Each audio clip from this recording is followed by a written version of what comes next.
Good morning all of you. Good morning all of you. मुझे लगा सो गए क्या। आज का टॉपिक बहुत इंपॉर्टेंट है, सोने दूंगा नहीं, ठीक है ना। चलिए, बहुत इंपॉर्टेंट बेस्ट टॉपिक इस सिलेबस का मैं बोल सकता हूं, ठीक है। इसलिए क्योंकि इसके केसेस बहुत बहुत बेस्ट हैं। थ्योरी तो खैर ठीक है, थ्योरी तो होती रहेगी, बट ये टॉपिक बहुत बहुत बेस्ट है और it is because of two famous cases in India. उसके बारे में हम लोग बात करेंगे बेसिकली अच्छे से, ठीक है। क्यों टेक ओवर कोड दुनिया में आया। टेक ओवर कोड पहले से भी था, 1997 से भी था, बट देन रिसेंट में 2011 में टेक ओवर कोड बदल गया। आपको याद होगा मैंने कल एक केस कंपनी का नाम लिया था और बोला था कि उसके बारे में बाद में बात करेंगे। The name of the company was Ranbaxy, right. तो उसके बारे में हम लोग बात करेंगे आज। और एक रिसेंट टेक ओवर जो अभी अभी इस साल कंप्लीट हुआ है, अभी बस 3 महीने पहले, वो है कंपनी माइंडट्री। माइंडट्री जानते हैं माइंडट्री के बारे में? बहुत बड़ी कंपनी है, आईटी कंपनी, सॉफ्टवेयर कंपनी। इसको टेक ओवर किसने किया? L&T इंजीनियरिंग ने, ठीक है। ये दो बहुत बड़े टेक ओवर के केसेस है। बहुत मजा आएगा सुनने के बाद इसके real examples, real cases, what happened, how it happened. और उसके बाद पहले हम लोग केसेस पढ़ेंगे और केसेस में आपको मैं जो बातें दिखाऊंगा, जो बातें समझाऊंगा, उसके बाद हम लोग थ्योरी पढ़ने आएंगे। तो आपको आधी थ्योरी तो वैसे समझ में आ जाएगी कि इस चैप्टर में है क्या, ठीक है ना। तो we start with the topic जिसका नाम है सेबी टेक ओवर कोड। इसको प्यार से हम लोग टेक ओवर कोड बोलते हैं, हालांकि फुल नेम जिसका है वो क्या है? SEBI substantial acquisition of shares and take over regulation 2011। SAST बोलते हैं, अलग अलग नाम है। SAST तो इसको SAST बोलते हैं कई लोग, SAST बोलते हैं, और प्यार से बोलते हैं सबसे फेमस नाम है टेक ओवर कोड, ठीक है। सेबी टेक ओवर कोड 2011, इसका पूरा नाम फिर से है। इसमें दो अलग अलग पार्ट्स है। पहला टॉपिक का नाम है substantial acquisition of shares and दूसरा नाम है टेक ओवर। कई लोगों को लगता है दोनों चीजें एक ही है, दोनों एक नहीं है। पहला स्टेप क्या होता है? सब्सटेंशियल। एक एक वर्ड को हम लोग पहले डिकोड कर लेते हैं, ठीक है। पहले डिकोड करते हैं एक एक वर्ड को, फिर क्या होगा, पढ़ने में मजा आएगा। सबसे पहला वर्ड जिसका नाम है substantial. What is meaning of substantial? Substantial. Second word है एक्विजिशन। एक्विजिशन ऑफ शेयर छोड़ देता हूं, और तीसरा वर्ड है टेक ओवर। 3 अलग अलग वर्ड्स है। पहला वर्ड है सब्सटेंशियल, बहुत कॉमन वर्ड है, बहुत बार सुना होगा आपने इंग्लिश में डे टू डे लाइफ में। What is substantial? अगर मैं किसी कंपनी के 2% शेयर बाय करूं, 1% शेयर बाय करूं, तो मैंने बहुत बड़ा तीर मार दिया। अब सर कुछ नहीं किया आपने, कुछ नहीं किया आपने 1-2% कुछ नहीं होते। बट लॉ की नजरों में 5% के ऊपर अगर आप क्या करते हो, शेयर हल्का से बाय करते हो, तो लॉ की नजरों में आपने क्या करना शुरू कर दिया, कंपनी को, एक कंपनी का एक अच्छा हिस्सा। अभी टेक ओवर हुआ क्या? टेक ओवर बहुत आगे होने वाला है। बट जैसे आपने किसी कंपनी में 5% बाय किया, आपने एक इशारा दे दिया क्या, कि सर आप कंपनी में मेजर इंटरेस्ट रख रहे हो, आपका कंपनी में थोड़ा सा इंटरेस्ट ज्यादा है, तो 5%। तो जैसे आपने किसी कंपनी में 5 और मोर % होल्ड करना शुरू किया, लॉ के नजरों में आपने क्या करना शुरू कर दिया है? सब्सटेंशियल शेयर्स क्या करना शुरू कर दिए? अक्वायर। अक्वायर करना मतलब हासिल करना, प्राप्त करना। आपने एक्वायर किया है। अभी लिमिट धीरे धीरे बढ़ेगी। 5 की लिमिट जाएगी, एक लिमिट आएगी, मैं आपको बताऊंगा। 5 के बाद एक लिमिट आती है 25% की। यहाँ पे 25% में अहमियत है। मैं आपको 2-3 फिगर बता देता हूं, अभी फिगर सुनिएगा, समझ में शायद बिल्कुल नहीं आएगा और जरूरत भी नहीं, क्योंकि चैप्टर 4 घंटे का चलेगा आराम से, ठीक है ना। तो it will take much time, but सुनिएगा। एक पड़ाव, एक स्टेज आपका आएगा जो कौन सा होता है? 5% वाला। जहां पे लॉ का ऐसा मानना है कि आपने क्या कर दिया है, आप कंपनी में इंटरेस्ट लेना शुरू कर रहे हो, ठीक है। फिर एक पड़ाव दूसरा आएगा जिसपे हम लोग बोलते हैं 25%, जहां पे आप कंपनी के 1/4 शेयर क्या कर रहे हो, एक्वायर करते हो। तो वहां पे एक ट्रिगर पॉइंट होगा जो हम लोग पढ़ेंगे, वो क्या होता है बाद में बताऊंगा। एट द मोमेंट आपने जैसे 25% का ट्रिगर पॉइंट आएगा, फिर एक 26% का ओपन ऑफर पॉइंट पढ़ेंगे हम लोग। तो 25 में अगर आप आते हो तो आपको 26% का क्या करना पड़ेगा? Open offer. तो 25 से 26 कितना हो जाएगा? 51%। और जैसे आपने किसी कंपनी में 51 या उससे ऊपर एक्वायर कर लिया है, आपने उस कंपनी को क्या कर लिया है? Take over. तो अगर आप मतलब वापस सुनिएगा शॉर्ट में, अगर आप 5% से 50% के बीच में रेंज करते हो, तो आपने क्या कर रहे हो? शेयर्स को अक्वायर कर रहे हो, सब्सटेंशियल अक्वायर कर रहे हो। But the moment you cross how much %? 50%, आपने उस कंपनी को क्या कर लिया? टेक ओवर कर लिया है। और ये सिलसिला कब तक जारी रहेगा? कितना % एक्वायर कर सकते हैं आप? Any guess? हाँ जी, 75%। क्यों? ऐसा रीजन क्या है? क्योंकि सर पब्लिक शेयर होल्डिंग 25% चाहिए। यानी कि सिंपल भाषा में एक बात ध्यान रखना, किसी भी कंपनी में आपकी शेयर होल्डिंग 0 से लेकर कितनी हो सकती है? 75%। जैसे मेरी या आपकी, मेरी शेयर होल्डिंग या आपकी शेयर होल्डिंग मेजर कंपनी में कितनी % है आज? 0 है ही नहीं, हम लोग शेयर ही होल्ड नहीं करते। मेरी और आपकी किसी भी कंपनी में शेयर होल्डिंग कितनी है? 0% है। तो आज मैं और आप किसी कंपनी का कुछ नहीं बिगाड़ सक रहे, कुछ नहीं कर पा रहे, बट धीरे धीरे जीरो से बढ़ के कभी 1 होगा, कभी 2 होगा। लॉबा सर 1-2 लोग ऐसे बहुत आते रहते हैं जो 1-2% बाय करते हैं, आपने कंपनी का कुछ नहीं बिगाड़ा। बट जिस दिन मैं किसी कंपनी की कितना बाय कर लूंगा 5%, ये 0 से 75 समझिए, हाँ ये पूरा मैं कोई जर्नी समझा रहा हूं। तो 0 किसी भी बंदे के पास सबसे कम कितना हो सकता है किसी कंपनी में? 0। और सबसे ज्यादा कितना हो सकता है? 75। तो आपका और मेरा रियलिटी में अभी किसी भी कंपनी में कितना परसेंट शेयर है? 0%, क्योंकि हमने किसी कंपनी में शेयर बाय नहीं करे। कल जाके आप तो अभी बच्चे हो, आप सीख रहे हो, बट मेरे पास थोड़े बहुत पैसे हैं, मैं क्या कर सकता हूं किसी कंपनी में 0.1%, 0.2%, ऐसे करते करते मैं किसी कंपनी में 2% शेयर बाय कर लूंगा। सही बोलता तुषार सर, आपने कोई बहुत बड़ा तीर नहीं मारा, ऐसे आपके सामान बहुत आते जाते रहते रोज। जो कितना बाय करते हैं? 2%, 3%। बट सर जिस दिन मैं कितने परसेंट बाय कर लूं 5%, एक हल्का सा शॉक लगा। किसको? सेबी को, स्टॉक एक्सचेंज को, और सबसे बड़ी बात उस कंपनी को जिस कंपनी में मैंने क्या किया है? शेयर बाय किए। क्योंकि कंपनी की नजरों में मैं एक आम आदमी हूं, एक कॉमन इन्वेस्टर हूं, बट अगर कोई बंदा किसी कंपनी में कितने बाय कर रहा है? 5%, सर ये इन्वेस्टमेंट के लिए नहीं बाय कर रहा हूँ, ये ट्रेडिंग के लिए बाय नहीं कर रहा हूँ। उसकी नीयत कहां है? ऐसा अजम्पशन लिया रहा है। क्या नीयत है उस बंदे की? कि वो चाहता है कि फ्यूचर में टेक ओवर करे। टेक ओवर कर रहा है क्या? अच्छा, जरूरी है कि अगर मैंने किसी कंपनी 5% बाय किया तो मैं टेक ओवर करने वाला हूं? नहीं। बट क्या है sir, precaution is better than cure. मुझे नहीं लगता, और हो सकता है तुषार सर आप इनोसेंट आदमी हो, आप कितने शेयर बाय करोगे? 7%, और शायद अगले हफ्ते क्या कर दोगे? बेच भी दोगे। Very good, very good. But sir हो सकता है आप ना भी बेचो। इसलिए प्रिकॉशनरी मेजर पे सेबी ने कुछ पॉइंट बनाया है कि सर आपका जिस दिन 5 क्रॉस होगा आप क्या करेंगे? एक लिमिट क्रॉस क्या करेंगे वो बाद में बताऊंगा, अभी अभी कंफ्यूजन नहीं करते। कुछ तो भी लिमिट कुछ तो होगा 5% में। और वो 5 से कब तक चलता रहेगा सिलसिला? 25 तक के। और 25 तक तो ये 100% श्योर हो जाएगा कि तुषार पहाड़े एंड टीम क्या करने वाली है? मेजर हिस्सा बाय करना चाहती है। तो सेबी खुद आगे आके क्या बोलेगा? सर आपको एक ऑफर देता हूं जिसका नाम है ओपन ऑफर, और वो होगा कितने परसेंट का?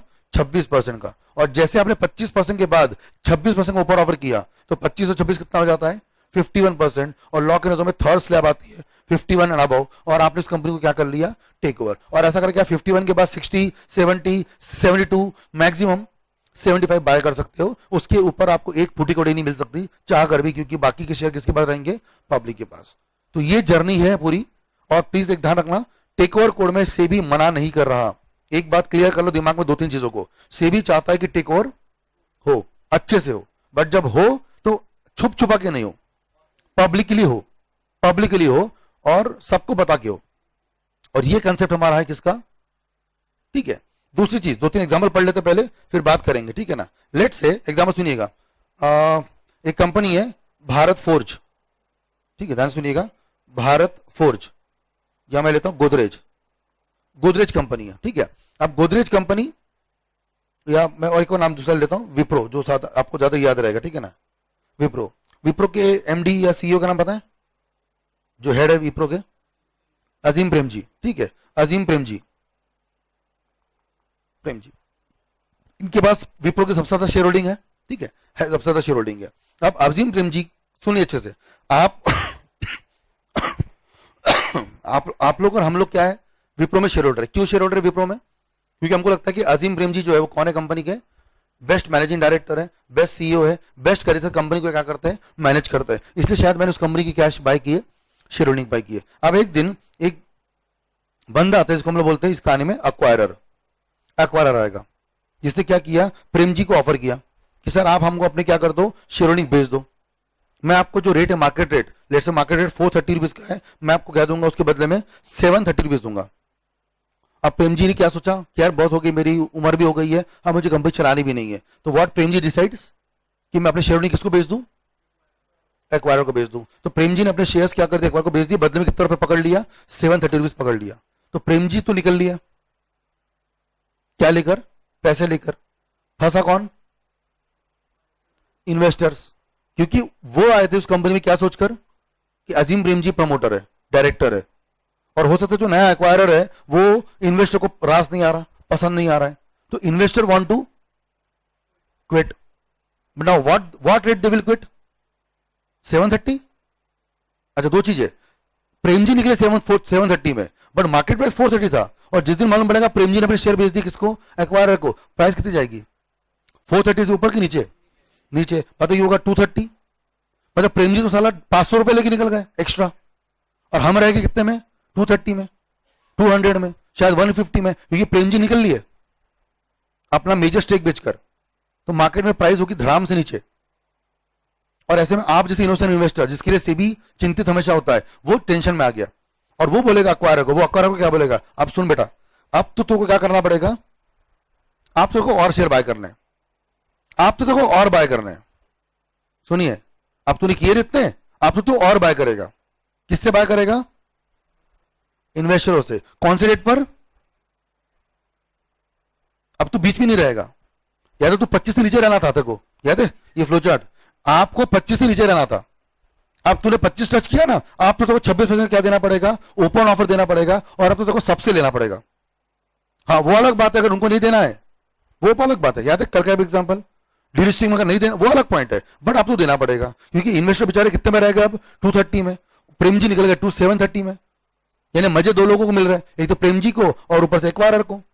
अब एक्वायरर पता है, अगर सेबी टेक ओवर नहीं होता, एक बार पता है क्या करता, एक्वायरर पता है आपको, ये टेक ओवर कोड नहीं होता तो एक्वायरर क्या करता, रेट होता था 230, रेट होता था 130, फिर एक्वायरर क्या करता पता है, इनको बोलता 130 वालों को मैं तुमको 150 दूंगा, मुझे दे दो। और बेचारे इन्वेस्टर क्या सोचते, यार कुछ नहीं से अच्छा 130 के 150 दे दे यार। और कौन फंसा बुरी तरह से, इन्वेस्टर फंसे, इन्वेस्टर फंसे। इस पूरी कहानी को बचाने के लिए, ये प्रेम जी समान लोगों के लिए और एक्वायर समान लोगों के लिए, मैं फिर से बोल रहा हूं, टेक ओवर से भी मना नहीं कर रहा, वो बोल रहा सर आप जब कर रहे हो तो फिर इतना खतरनाक करो कि सबको मौका मिलना चाहिए, क्योंकि ये प्रेम जी 730 में निकले, ये गलत है, ये गलत है। एंड आपको क्या करना पड़ेगा, आपको सारे लोगों को क्या देना पड़ेगा, मौका देना पड़ेगा, सेम इक्वल अपॉर्चुनिटी। और उसके बाद कंडीशन ये आती है कि जो एक्वायरर होगा हमारी कहानी में, वो क्या करेगा, वो देगा ओपन ऑफर। किसको देगा ओपन ऑफर, सारे पब्लिक शेयर होल्डर को। और रेट कौन सा रहेगा, वही रेट, अब डोंट से 730 वो ठीक है, वही रेट जिस रेट पे उसने क्या किया था, बाकी लोगों को दिया था। किन लोगों को, एक्वायरर को, वो दूसरे सेलर को, वही रेट पे वो ऑफर करेगा। और फिर इन्वेस्टर सोचो सर, जहां पे 130 230 रेट चल रहा है, 730 मिलेगा तो शेयर होल्डर भी क्या करेंगे, शेयर्स को बेच देंगे, बेचो। अब जब हुआ ही है तो फिर पूरा हो जाए, बीच बीच में नाटक ना रहे, आधा अधूरा। मतलब इन्वेस्टर मन मार के कौन सी कंपनी में रह रहे हैं, विप्रो में, क्या सोच के आए थे वो लोग, प्रेम जी के साथ काम करेंगे। अब प्रेम जी नहीं, कोई दूसरा एक्वायरर है जिनसे उनका इंटरेस्ट नहीं है। तो ये सब चीजें ना हो, इसके लिए ये कंसेप्ट लाया गया। तो टेक ओवर कोड एक ही कंसेप्ट से लाया गया। मैं फिर से सुनिएगा, टेक ओवर कोड का एक ही पर्पज, अगर आप नोट भी देखेंगे मेरे, अगर ये इस पेज पे आएंगे आप, देखिए ये वाला पैराग्राफ, 2-3 पैराग्राफ पढ़ लेते पहले, ठीक है। सेबी टेक ओवर कोड क्या है, it just systematic framework for acquisition of stake in a listed company. मतलब पहली चीज ध्यान रखिएगा, इस पूरी कहानी में सबसे बड़ी चीज क्या है, कंपनी कौन सी होनी चाहिए, लिस्टेड। कौन सी कंपनी, जो कंपनी के शेयर्स बाय हो रहे हैं। मतलब हमारी कहानी में कौन सी कंपनी, एक्वायरर नहीं, टारगेट कंपनी, क्योंकि इस पूरी कहानी में 3 लोग इन्वॉल्व होंगे, एक होगा एक्वायरर, एक होगा टारगेट कंपनी जिसको नाम देंगे हम लोग, और तीसरा कौन होगा, इन कंपनी के शेयर होल्डर्स। ये जो कंपनी होगी टारगेट कंपनी, जैसे हमारी कहानी में विप्रो कौन सी कंपनी थी, टारगेट कंपनी। हर कंपनी जो टारगेट होगी वो कंपनी कौन सी होनी चाहिए, लिस्टेड कंपनी होनी चाहिए, ठीक है। थोड़ी बहुत बातें करते हैं एग्जांपल देखने के लिए। मैं आपको एग्जांपल देता हूं, लेट्स गो टू गूगल। आपको मैं एग्जांपल देता हूं, वोडाफोन, और मैं लिखूंगा हच। यहां पे आप देखेंगे तो वोडाफोन हच का केस है, इंडिया वाला, ठीक है। कभी भी आप जाना चाहेंगे तो वोडाफोन और हचिसन का वोडाफोन हचिसन, ये वोडाफोन हचिसन मर्जर, ये हुआ था बहुत साल पहले, आज से 10-12 साल पहले, वोडाफोन हचिसन का मर्जर। अब Vodafone is a foreign company, Hutchison is a foreign company. Take over code लगेगा, टेक ओवर कोड लगेगा। एग्जाम्पल नंबर 1, वोडाफोन हच, दोनों कंपनी कौन सी है, फॉरेन। टेक ओवर कोड लगेगा, आंसर इज नो, क्योंकि दोनों कंपनी इंडिया में लिस्टेड नहीं है, ठीक है। दूसरा example, everyone must be aware, very famous person, L N Mittal, सुना है Lakshmi Niwas Mittal, L N Mittal, let me write, L N Mittal and Arcelor, ठीक है। ये अगर आप कहानी पढ़ेंगे इसकी तो ये बहुत फेमस केस है, ठीक है। ये वाला लक्ष्मी निवास मित्तल, उसके कंपनी का नाम है Arcelor Mittal. Arcelor was the third largest company of Brazil, और Mittal is UK based company. L N Mittal is always from day one एनआरआईओ, मतलब वो बंदा पैदा कहाँ हुआ, इंडिया में, बट वो बहुत पहले शिफ्ट हो गया था यूके में, और he is known as steel king. जैसे आपको याद है मैंने बताया था आपको बहुत पहले, वो Harsh Mehta was called as big bull. वैसे जब स्टील का नाम आता है तो स्टील किंग में नाम किसका आता है, एलन मित्तल का, लक्ष्मी निवास मित्तल। बहुत बड़ा आदमी है बट इंडिया का नहीं है। दुखद बात यह है कि इंडिया का नहीं है, वो सर्विसेज कहाँ जाती पूरी, अब्रॉड में, यूके बेस्ड कंपनी है। और उसने किसको मर्ज किया, आर्सेनल को, जो ब्राजील बेस्ड कंपनी थी। क्या ये कहानी हमारे टेकओवर कोड में आएगी, क्योंकि UK based company, Brazil based company, दोनों कहानियां इंडिया में नहीं आएगी। आर्सेनल और मित्तल, ये भी कहानी हमारी इसमें नहीं आएगी। अच्छा, आपको मालूम है एग्जांपल फेसबुक वाला, Facebook acquired Instagram, Facebook acquired WhatsApp also, दोनों कहानी इंडिया में नहीं आएगी। नहीं आएगी, क्यों नहीं आएगी, क्योंकि दोनों इंडियन कंपनियां नहीं है, दोनों इंडियन कंपनी नहीं है, राइट। अब मेरे पास कुछ और भी केसेस आपके लिए, एक बार वो केसेस पढ़ते हैं फिर हम बात करेंगे, ठीक है ना।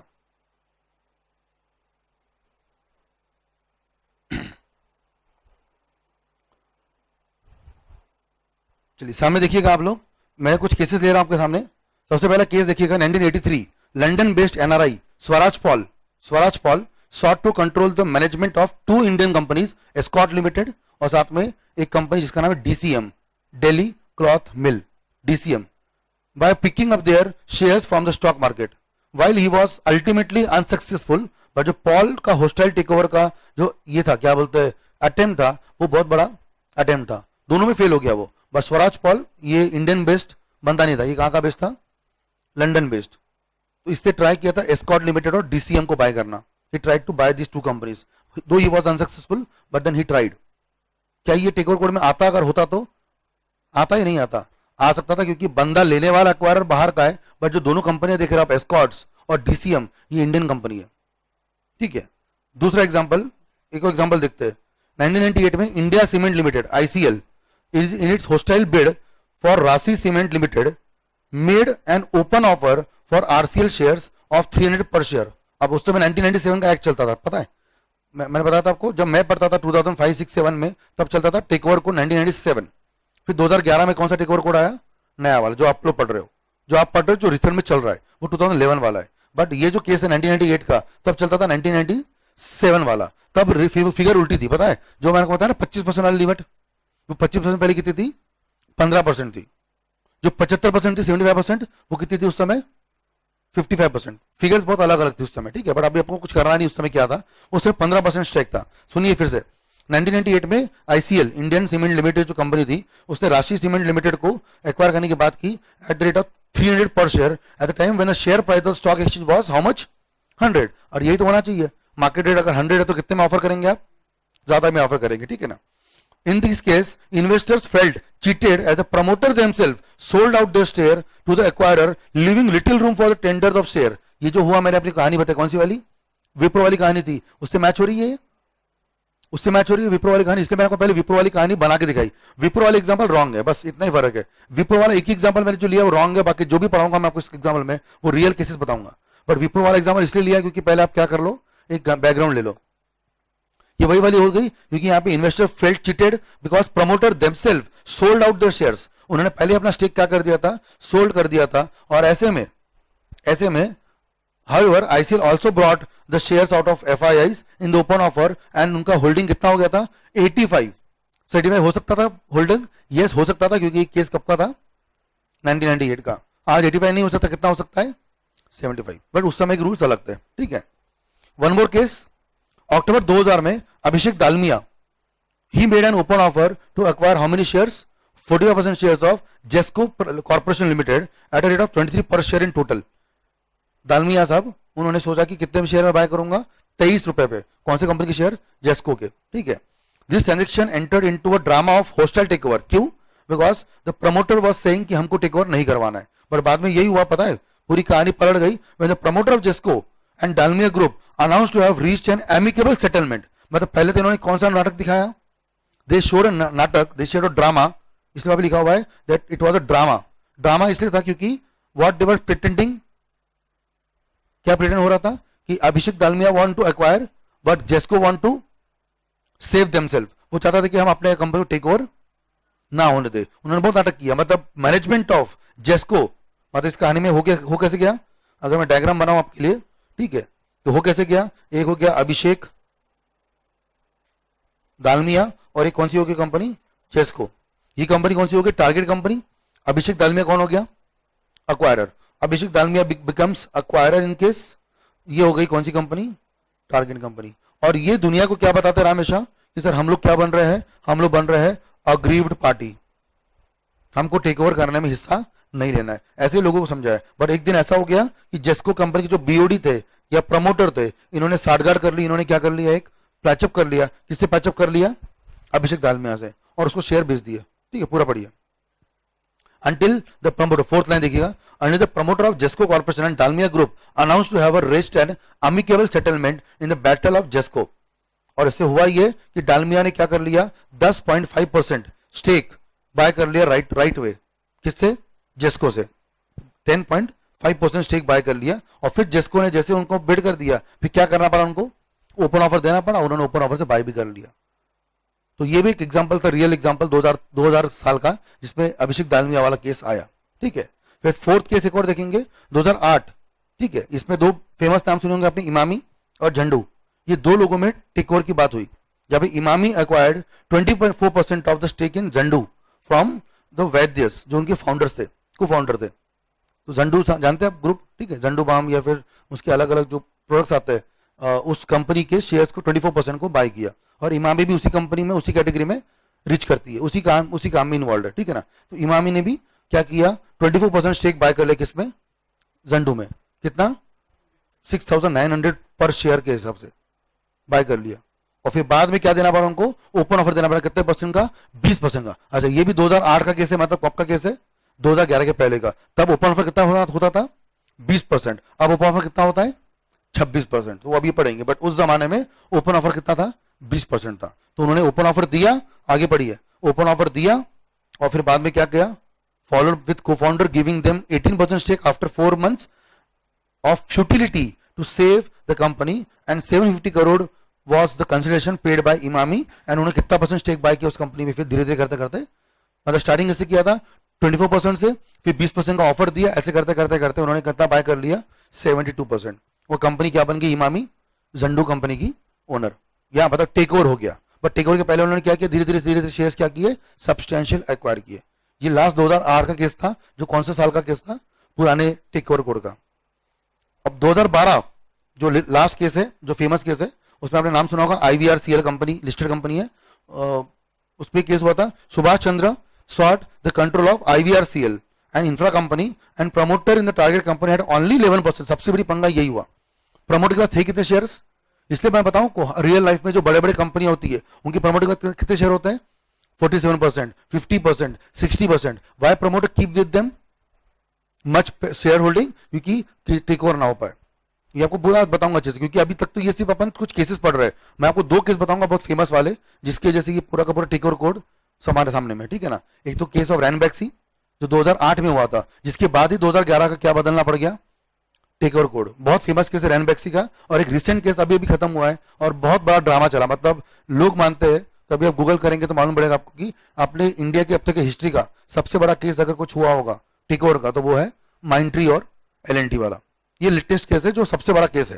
ठीक है, वो पूरी कहानी समझाऊंगा आपको, ठीक है ना। तो ये दोनों केस हुए और ये केस में भी टारगेट कंपनी को शेयर बाय करने की बात करी। तो ये 5 केसेस एग्जांपल है हमारे हिस्ट्री के अच्छे वाले, जो केसेस है किसके, टेक ओवर्स के। ठीक है, नाउ स्टार्ट करते हैं हम लोग एक पैराग्राफ पढ़ के, फिर हम लोग आगे बढ़ेंगे। टेक ओवर कोड हुआ क्यों, ये आया क्यों, सिंपल 2 पैराग्राफ पढ़िएगा सो दैट एक बैकग्राउंड आ जाए। The SEBI takeover code prescribes a systematic acquisition of stake in the listed company. By these laws, the regulatory system ensure that, सुनिए अच्छे से, इस पूरे टॉपिक का एक ही मतलब है, that the interest of shareholder of a listed company are not compromised। अगर क्या होता है, acquisition या टेक ओवर होता है तो। मैं फिर से बोल रहा हूं, अगर टेक ओवर हो रहा है, किसके बीच में टेक ओवर हो रहा है, between acquirer and promoters of target company. अगर एक्वायरर और प्रमोटर ऑफ टारगेट कंपनी क्या कर रही है, दूसरे से बातें कर रही है।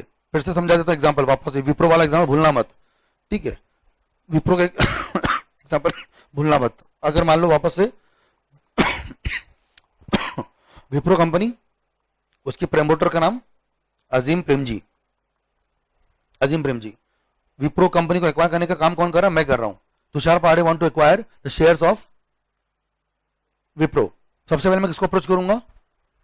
प्रेम जी को, क्योंकि मेरे को पता है। मुझे बताओ, मैं प्रेम जी को अप्रोच करूं कि आपको करूं? एक क्वेश्चन बताइए मुझे आंसर। आप कौन है? आप कंपनी शेयर होल्डर है। कितने शेयर होंगे आपके पास? होंगे भी तो पहले तो है नहीं आपके पास। होंगे भी तो कितने होंगे? कितने होंगे विनय, तुमको क्या लगता है? अरे नहीं नहीं, वैसा नहीं, ईमानदारी से बताओ, तुम्हारे पास कंपनी कितने शेयर होंगे? शेयर पूछ रहा हूं, परसेंट में बताओ। नहीं नहीं है, अरे नहीं है। अगर लेने की इच्छा रखते, कभी अपने आप को सोच के देखो कि तुम ले सकते तो कितना लेते? एक रैंडम बताइए ना, कोई भी एनीवन। अगर आप विप्रो कंपनी शेयर लेते, हाँ भाई पीछे से हिमेश है, अंटिल नहीं, वो तो भी बना इसलिए को हिमेश लगा। हाँ एंटिल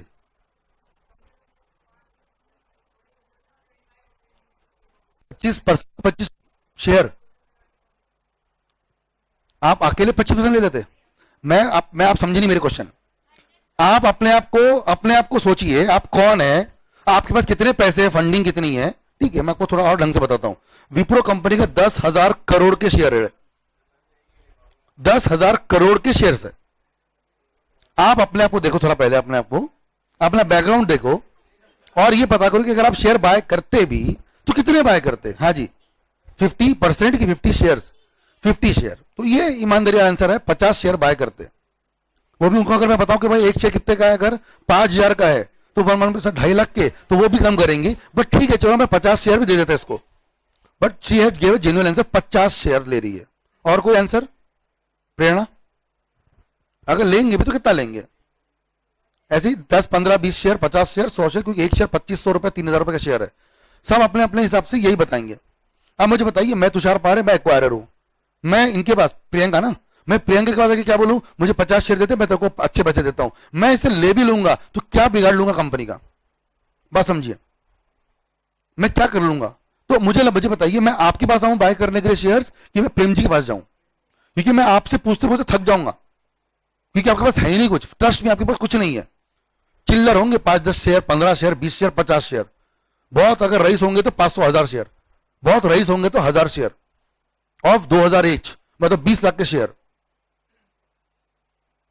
तो आप उससे 20 लाख के बहुत होते हैं? नहीं, आप 20 लाख के शायद कम भी होते होंगे आपके लिए, बट आपने एक ही शेयर में थोड़ी पैसे लगाए होंगे, आपने तो 5 कंपनी शेयर लिए होंगे। तो आपके किसी एक कंपनी 20 लाख के शेयर होंगे, सोचो, पता बहुत रईस हो, फिर भी आपने किसी कंपनी में 20 लाख के शेयर ले होंगे, फिर भी 1,000 ही शेयर ले होंगे। और मेरे लिए आप मेरे किसी काम के नहीं है, क्योंकि आप मुझे 1,000 शेयर भी दे देंगे तो आपको मैं आपके शेयर बाय करके मैं कंपनी को कुछ नहीं कर पाऊंगा, क्योंकि आपके पास भी कितने शेयर थे कंपनी के? 0.01%। मेरे पास कितने आएंगे? 0.01%। कुछ नहीं होने वाला। आप सब भी आ जाएंगे, कुछ नहीं होने वाला। तो मैं ट्रस्ट भी, मैं आपके पास नहीं आने वाला। मैं जाऊंगा किसके पास? प्रेम जी के पास।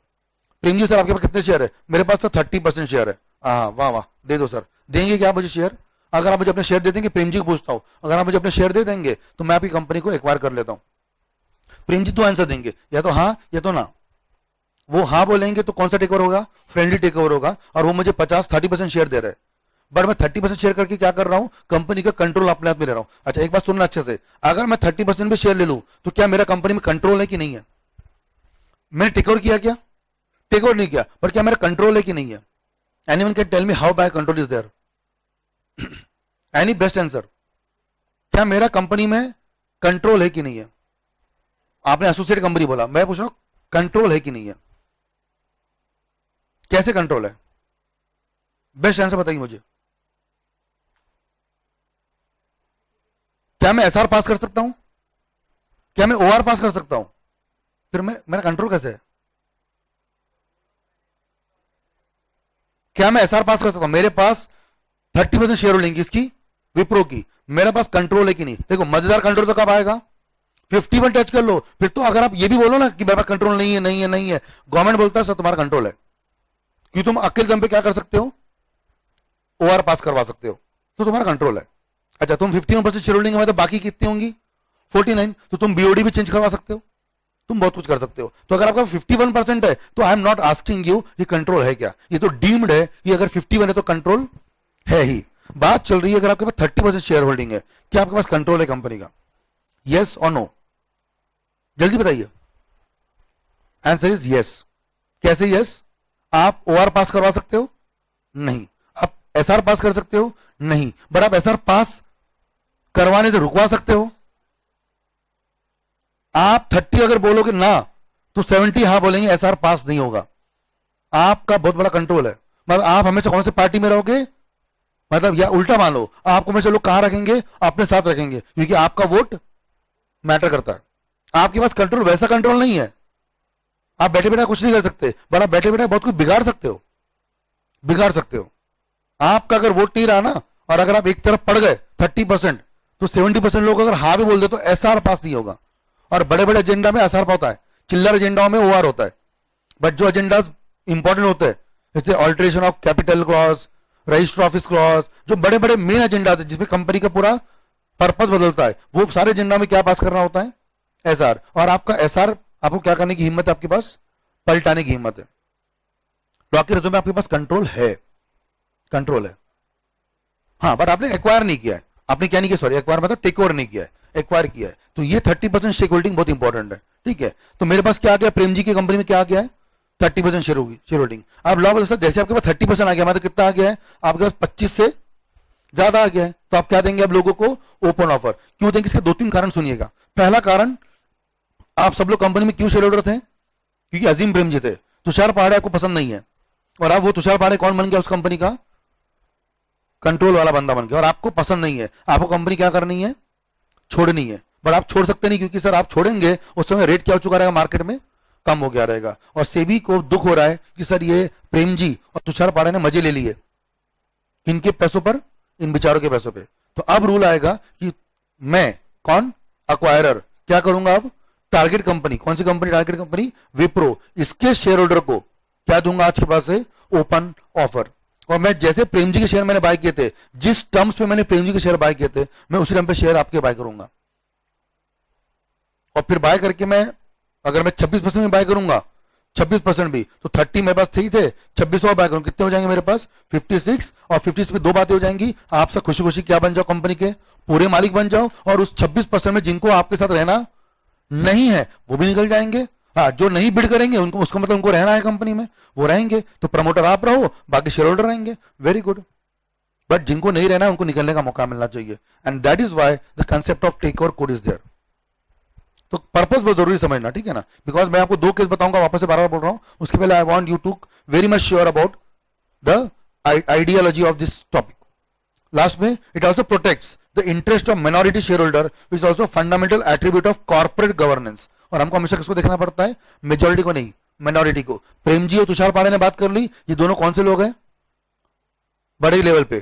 प्रेम जी कंपनी का प्रमोटर होल्डिंग 30%, मैं एक्वायरर, ये दोनों बड़े लेवल पे लोगों ने बात कर ली। और कौन बेचारे रह गए, मिनॉरिटी। ये जैसे मैं बोला प्रियंका का, will I ask you 50% rupees share के लिए, नहीं पूछूंगा। लॉ सर उल्टा बोल रहे हैं आप तो उल्टा कर रहे हो सर, अरे तू माइनॉरिटी है, नहीं बात करते। तो लॉ सर ऐसे आप ट्रीट मत करो किसी को, the way you are treating like this, ये गलत है। ये जो हरकत की है अभी कि अरे तैसे नहीं लूंगा, तैसे नहीं लूंगा, गलत किया आपने। आप तो सर, आपने जो मना किया था ना, आपको तो मैं वही कराऊंगा। और आपने सेबी ने मेक श्योर किया कि जो तुषार पाड़े ने डायलॉग मारा था, तेरे से लूंगा मैं, चल तेरे से नहीं लेता। तो जो डायलॉग मैंने दिया ना, सेबी ने मुझे उल्टा कर दिया, बोले सर आप तो तुमको इससे लेना पड़ेगा, उन्हीं से जिनको तुमने क्या बोला था, नहीं लेता करके। सेबी ने ये कंसेप्ट लाया। अब आपको सबको मौका देना पड़ेगा, किसी के पास एक शेयर भी होंगे उनको भी मौका मिलेगा क्या करने का, वो प्राइस देने का। कौन सी प्राइस, जिस प्राइस पर बड़े लोग प्रमोटर निकले थे, ठीक है। आगे भी पढ़िएगा, पूरे 3 पैराग्राफ पढ़ते फिर अपन आगे टॉपिक पे। The takeover code ensures that public shareholder of a listed company are treated fairly and equitably in the substantial acquisition या takeover of which company, listed company। एक और लाइन जो मेन लाइन है, आखिरी लाइन मेन लाइन है, the objective of takeover regulation is to ensure that कौन से share holder, promoter share holder नहीं, QIB नहीं, FII नहीं, एंकर नहीं, ये कोई नहीं, सिर्फ कौन, पब्लिक शेयर होल्डर। वो 25% छोटे वाले लोग, बेचारे लोग, public share holder of a company are mandatorily offered. फिर से पढ़िए, अच्छे बहुत बारीक से पढ़िएगा, 2-2 वर्ड पढ़ता हूं, जल्दी से नहीं पढ़ूंगा, आराम से पढ़ूंगा। The objective of take regulation क्या है, इट टू एंश्योर, क्या एंश्योर करना, that the public share holder, कौन से लोग, छोटे छोटे बेचारे मासूम शेयर होल्डर, नन्हे मुन्ने share holder, 2 share, 5 share, 10 share, छोटे शेयर होल्डर जो कितना होल्ड करते हैं, 2, 5, 10, 15, 20 शेयर, ऐसे लोगों को क्या मिलना चाहिए, are mandatorily, underline the word mandatory, मतलब आपके पास चॉइस नहीं है सर, आपको क्या करना पड़ेगा, मैंडेटरीली क्या देना पड़ेगा, ऑफर देना पड़ेगा एंड एग्जिट अपॉर्चुनिटी। किसको देना पड़ेगा एग्जिट, या आप छोटे लोगों को क्यों देना पड़ेगा, क्योंकि आपका, फिर से वही क्वेश्चन तीसरी बार बोल रहा हूं, आप कंपनी में क्यों आए थे, क्योंकि प्रमोटर कौन था कंपनी का, अजीम प्रेमजी, रतन टाटा, मुकेश अंबानी, नारायण मूर्ति, ये बड़े बड़े नाम है और अच्छे नाम है। अगर कंपनी का नाम सत्यम है और रामलिंग राजू था और वो जा रहा है और नया कोई आ रहा है तो सर आप खुशी खुशी आएंगे, फिर तो आप चाहते थे, फिर तो आपको साथ में बुरा नहीं कर रहा हूं, फिर तो बताओ मैं, अगर रामलिंग राजू जाता है और नया प्रमोटर आता है तो प्राइस गिरेंगे नहीं बढ़ेंगी, और फिर इन्वेस्टर्स पे बेचारा बेवकूफ नहीं बन रहा है, सेबी भी चिंता नहीं करता। सेबी चिंता कब करता है, जब कंपनी का अच्छा प्रमोटर को निकलना पड़ रहा है because of the, and trust me, ये जो सीएसआर कंसेप्ट आया है, सीएसआर आने के पहले दो कंपनियां थी, टाटा एंड विप्रो, जिन्होंने हमेशा ही क्या किया हुआ है, सीएसआर किया हुआ है। टाटा का तो नाम सबको मालूम ही है, विप्रो का नाम कई लोगों को मालूम नहीं होगा।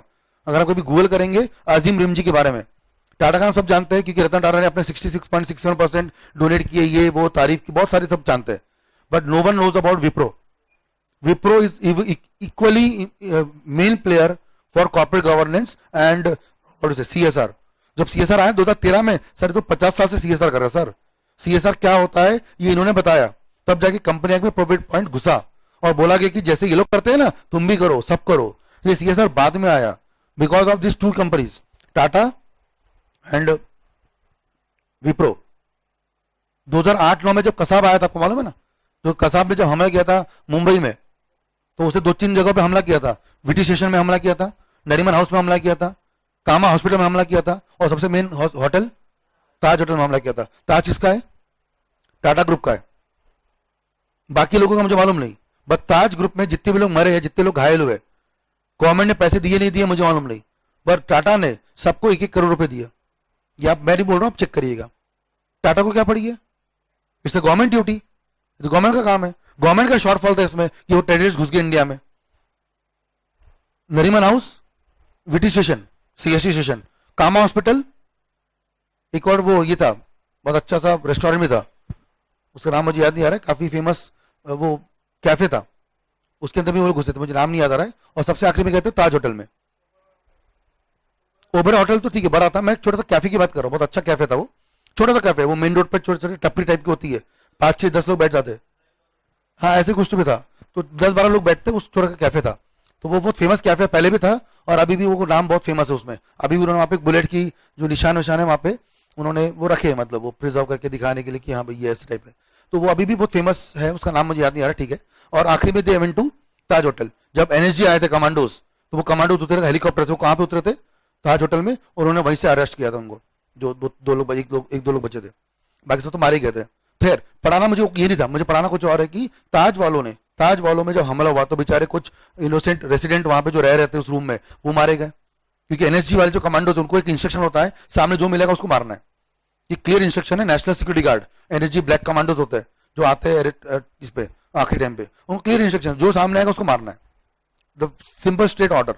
तो उसमें कई लोग इनोसेंट मारे भी गए और साथ में फिर 2-3 और टेररिस्ट भी मारे गए।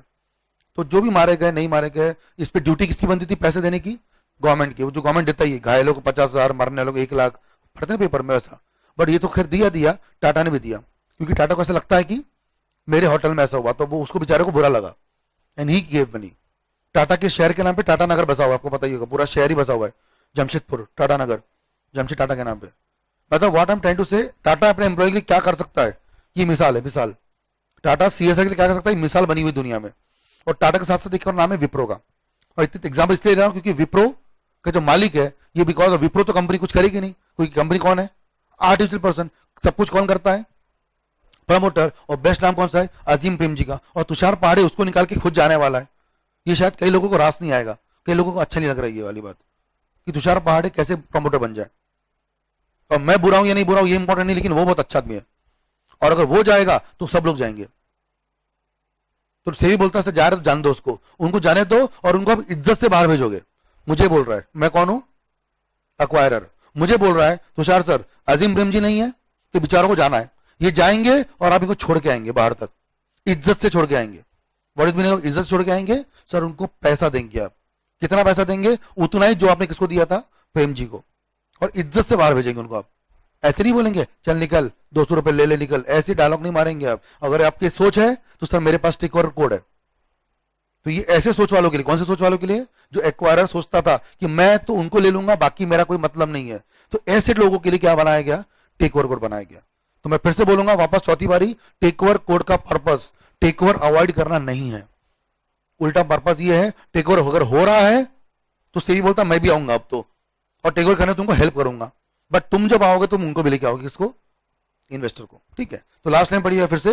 द टेक ओवर ऑब्जेक्टिव क्या है? Is to ensure the public share holder of company, कौन सी company? Target company, are mandatorily offered an exit opportunity from the company at the best possible terms. ये जो 3 words है ये बहुत dialogue diplomatic words है। इसका सिंबल मतलब वही है, बेस्ट पॉसिबल मतलब वही प्राइस पे जो प्राइस पे अपने बाकी काम किया था। Best possible terms in case of substantial acquisition, या अगर क्या हो रहा है चेंज इन द कंट्रोल, जो कंट्रोल समझाया मैंने आपको, कंट्रोल अगर चेंज हो रहा है तो आपको क्या देना पड़ेगा? एग्जिट देना पड़ेगा। किसको एग्जिट देना पड़ेगा? कंपनी के बाकी पब्लिक शेयर होल्डर को, प्रमोटर को नहीं, एफआईआई को नहीं, क्यूआईबी को नहीं, ये प्रमोटर के अलावा जो बाकी लोग हैं उनके लिए। कोई डाउट किसी को भी यहाँ पे कंसेप्चुअल नॉलेज के लिए? क्योंकि अभी भी मैं बता रहा हूं, अभी भी हल्का से डाउट होगा तो ये जो 2 केस पढ़ेंगे उसमें तो खैर वो 1 घंटा चलेगा पूरा 2 केस, आप समझ लीजिएगा। ठीक है ना? आप सोचेंगे इतना ज्यादा क्यों? तो वो इसलिए क्योंकि 2 चीजें हैं वो, क्योंकि देखो एक बात फिर से बोल रहा हूं, मैं बोलता हूं एलओडीआर चैप्टर मेन है, आईसीडीआर मेन है। ट्रस्ट मी, एलओडीआर आईसीडीआर भी बार बार होता है। एलओडीआर में क्या होता है? कंप्लायंसेस होते हैं, याद है? Half yearly compliance, quarterly compliance. अरे सर 2-4 बार कर लोगे ना तो 5 बार वो कंप्लायंस पता क्या होता है? Copy paste. एलओडीआर कर तो लिया, एग्जाम में भी ठीक है, सीएस बनने के बाद भी ठीक है, बट एक बार में बोर हो जाएगा। कितने बार करोगे यार? वही वही वही वही शेयरहोल्डिंग पैटर्न, हर 3 महीने में क्या देना पड़ता है? Shareholding pattern. हर साल में एक बार क्या लेनी पड़ती है? एजीएम। वो एक 3-4 साल में पता है एक सीएस क्या बन जाएगा? एक्सपर्ट। उसको पूरा पता है, कॉपी पेस्ट। कॉपी पेस्ट मतलब उसको पता है क्या करना है, क्या करना है ये पता है। जैसे आपके घर में अभी दिवाली, सबकी उसमें दिवाली आएगी, सब दिवाली सेलिब्रेट करेंगे, आपके घर में आपके माँ बाप को पता है क्या कि दिवाली के पहले 10-12 दिन से क्या चालू कर देना है? साफ सफाई। तो क्या करना है क्या नहीं करना आपको शायद पता नहीं होगा, पर आपके मम्मी पापा को पूरा पता है कि क्या करना है, क्योंकि हर साल दिवाली आती है, हर साल वो ऐसे स्टेप्स लेते हैं। तो ये नया कुछ नहीं है सर। सबके लाइफ में जो रूटीन काम होते हैं ना वो एक दिन के बाद, एक समय के बाद क्या हो जाते हैं? सेट हो जाता है। पर अगर टेक ओवर आ जाएगा तो ये ऐसा एक हमला होगा आपकी कंपनी पर जिससे आपको बचाना होगा अपनी कंपनी को। या तो बचाओ या तो फिर लॉ फॉलो करो। और पेनल्टी तो आपको मालूम है पेनल्टी इसकी क्या है। इसलिए ये टॉपिक सबसे बड़ा है। मतलब मैं इतना बड़ा डिस्क्लेमर दे रहा हूं कि आईसीडीआर एलओडीआर से बड़ा ही चैप्टर है, क्योंकि फिर से आईसीडीआर में पब्लिक इशू एक ही बार आएगा जिंदगी में। और आपकी अगर बदकिस्मती रहेंगी, हो सकता है आप कौन सी कंपनी जॉब करेंगे जो लिस्टेड है पहले से, मैं तो उसका आईपीओ आ भी चुका हूंगा, तो शायद आप जिंदगी में आईपीओ भी नहीं लाएंगे। बट आपके लाइफ में टेक ओवर पक्का आएगा। क्यों आएगा? क्योंकि जिस हिसाब से जमाना चल रहा है, जो कट थ्रू कॉम्पिटिशन है, उसमें ये फ्यूचर में एक ही तरीका बचता है अपने आपको क्या करने का? एक्वायर करने का। लोगों को काटो मारो उड़ाओ। काटो मारो उड़ाओ मतलब यही तरीका है, क्योंकि आज के फ्यूचर के जमाने में सब लोग जी नहीं पाएंगे, सिर्फ चुनिंदा लोग जी पाएंगे। और उसमें जो ज्यादा आगे बढ़ पाएगा वो जाएगा, बाकी सब दब जाएंगे। और जो पावरफुल रहेगा वो आपको उड़ा देगा। तो उड़ा देगा मतलब काटो मारो मतलब यहाँ पे वो क्रिमिनल या सिविल केस से नहीं है। यहाँ पे काटो मतलब कंपनी के पूरे होल्डिंग काट डालो, उसको कंपनी को बंद कर डालो। जो मैं को बताया था पीवीआर और सिनेमैक्स का, वाई पीवीआर एक्वायर्ड सिनेमैक्स, क्योंकि उनको लगता था कि सर मैं सिनेमैक्स को एक्वायर करने के बजाय अगर मैं क्या करूं, नया सिनेमा हॉल बनाऊं तो मैं जगह परचेस करूं, लीज पर लूं, सिनेमा हॉल बनाऊं। अरे सर कितना टाइम लगेगा? खत्म करो सिनेमैक्स को, 2 झटके, इससे 2 काम एक साथ, टाइम बचा और अपना कंप्यूटर गायब। हाँ ये अलग बात है, फिर कॉम्पिटिशन एक्ट लगेगा। हाँ वो कब लगेगा? जब पीवीआर सबको धड़ा उड़ा देगा। तो ऐसा नहीं, हमारे पास इंडिया में 10 से 12 सिनेमा हॉल मतलब अलग अलग एंटरप्राइजेस है जो सिनेमा चलाते हैं। सिनेपोलिस अलग है, पीवीआर अलग है, आईमैक्स अलग है, बिग सिनेमा के जो मैंने बताया था आपको, कार्निवल जो सबसे बड़ा। कभी आप जाएंगे मुंबई या दिल्ली में भी आपके अगर बड़े बड़े सिनेमा हॉल जहाँ पे देखेंगे जो टिकट की रेट 1600-2000 रुपए मिलती है, यहाँ की जो एम्बियंस और साउंड क्वालिटी है वो सब कुछ जब हाई होती है तो दे हैव चार्जेस ऑफ 1600 और 1800 रुपीज पर मूवी। वो कार्निवल वालों में ज्यादा होती है। तो अभी बहुत सारे कंपनीज है हमारे पास। एडलैब्स है, आपने सुना ना, आईमेजिका, मुंबई में लोनावाला में आईमेजिका है। तो आईमेजिका इज मेंटेन बाय एडलैब्स। तो एडलैब्स की आईमेजिका ऐसे करके बहुत सारी कंपनी है। हाँ बट जिस दिन पीवीआर धीरे धीरे क्या करे, सबको क्या करे, एक्वायर कर ले, फिर कौन सा एक्ट लग जाएगा? Competition act. क्योंकि ऐसा नहीं कर सकते आप इंडिया से कॉम्पिटिशन गायब, नहीं कर सकते, बट वो तो बहुत आगे की बात है ना। अभी तो सर 2-3 कंपनी का एक्वायर टेक ओवर होना सही है, तो ये सब हो रहा है। एक और दो पैराग्राफ पढ़ते हैं फिर आगे बढ़ेंगे। देखिए, लॉट ऑफ चेंजेस डन। पहला कौन सा प्रोविजन था 97 का, इसको रिप्लेस करके 2011 में क्या लाया, अक्टूबर 22 को, टू बी वेरी प्रिसाइज 22 अक्टूबर 2011 को ये प्रोविजन आए। ठीक है, फिर से एक बार पढ़ लीजिए मेन पर्पस क्या है, फिर अपन जाएंगे रैनबैक्सी और माइंट्री के पास। ठीक है ना। The main purpose of this take over code is to prevent hostile takeover and at the same time provide more opportunities to exit to the wish shareholder, innocent shareholder who do not wish to be associated with a particular acquirer। ये जो तुषार पाड़े से जुड़ना नहीं है हमको किससे जुड़ना है, प्रेम जी से। तो सर आपको जाना है क्या, हाँ हमको जाना है सर। तुषार पहाड़े अगर आ रहा है हमारी कंपनी तो हम निकल जाएंगे, हाँ तो निकलो बट इज्जत, ऐसे निकलो मत, ऐसा नहीं निकलो चलो निकलो, ऐसा नहीं, प्यार से आइए सर आपको पैसे दूंगा मैं, पैसे लीजिए और जाइए, तो आपको बकायदा बाहर बचा जाएगा। New code is also balance the conflicting objective and interest of various stakeholder in the context of substantial acquisition of shares and takeover of which company, listed company, and also regulate and provide fair and effective competition among acquirers। आपको ये भी मैंने बताया था उस दिन कि अगर ए लिमिटेड बाय कर रही बी कंपनी को तो सी भी आ सकता है, डी भी आ सकता है और ई भी आ सकता है। तो ऐसा भी हो सकता है कि सर एक्वायरर्स भी 3 हो जिनमें सबको क्या मिलेगा, फेयर अपॉर्चुनिटी। ठीक है, और किसको एक्वायर करना है, उनको सबको एक्वायर किसको करना है, सेम टारगेट कंपनी को। तो ये भी हो सकता है एग्जांपल जो मैंने बताया था मैंने आपको कि अगर विप्रो कंपनी है, इसको इस पे नजर मेरी है, मैं चाहता हूं किसको एक्वायर करना, विप्रो को, तो हो सकता है कि कोई और कौन बंदा हो जैसे लेट्स से एसआर के, इससे बहुत सारे अरबों करोड़ों पैसे कमाए and he want to acquire which company, Wipro. तो can he also give the fair price to Wipro, yes. अगर ये देगा तो ये भी एसआर के भी क्या देगा, इनको एक प्राइस देगा। अच्छा, मीनवाइल एक चीज और बता दिया था मैंने आपको, I have taught you buyback. Meanwhile Wipro क्या कर सकती है, अगर उनको बचाना है किसको, टेक ओवर को, तो क्या लॉन्च करेगी, बायबैक कंसेप्ट लॉन्च करेगी। जिससे क्या होगा,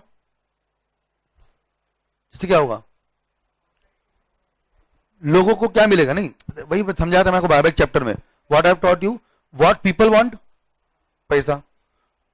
एक्वायर क्या दे रहा है कंपनी को, 730 रुपीज, विप्रो क्या बोलेगी, आई विल गिव यू 830। अच्छा, जनता को क्या चाहिए, पैसा। अब if they want to give at 730 वो तुषार पाड़े को देंगे, इफ दे वांट 830 रुपीज वो कंपनी को शेयर बायबैक कर देंगे, और कंपनी को शेयर बायबैक कर दिया तो शेयर्स क्या हो जाएंगे, कैंसिल, और टेक ओवर क्या हो जाएगा, रुक जाएगा। यही हुआ तो माइंट्री में भी। आई कम टू माइंट्री का एग्जांपल जून में खत्म हो गया, जून 2019 में माइंट्री का केस खत्म हो गया। बट माइंट्री खत्म होने के पहले बोलते ना बहुत हाथ पे मारा, बेस्ट तरीका है, बाकी सारे लोग फ्लैट हो जाते जल्दी से, बाकी कंपनी फ्लैट हो गई, माइंट्री ने बहुत दिन से क्या दी, टक्कर दी, किसको, एलएनटी को। इसलिए बेस्ट केस है। रैनबैक्सी केस बेस्ट नहीं है, रैनबैक्सी केस चीटिंग वाला केस है। ऐसा एग्जांपल जहां पे कि 2 बड़े सरदार जो कंपनी प्रमोटर थे, देवर हैविंग 13,000 करोड़ की profit, with in 2 years they into losses. वो अलग कहानी है रैनबैक्सी की, और माइंट्री की कहानी अलग है अलग है। ठीक है, तो उसमें भी आएंगे हम लोग। खैर, तो विप्रो कंपनी को टीपी ने एक्वायर करने की बात करी, तो साथ में एसआर के भी आएगा, तो एसआर के भी लोगों को ऑफर देगा। मीनवाइल विप्रो क्या लाएगी, बायबैक, वो भी ऑफर देगी। तीनों में चांदी किसकी है, शेयरहोल्डर की, क्योंकि मैं दूंगा 730, एसआर के देगा 800 रुपए, तो विप्रो देगा 830। फिर मैं बोलूंगा ऐसा है क्या, ठीक है मैं देता हूं 830, मैं देता हूं 890।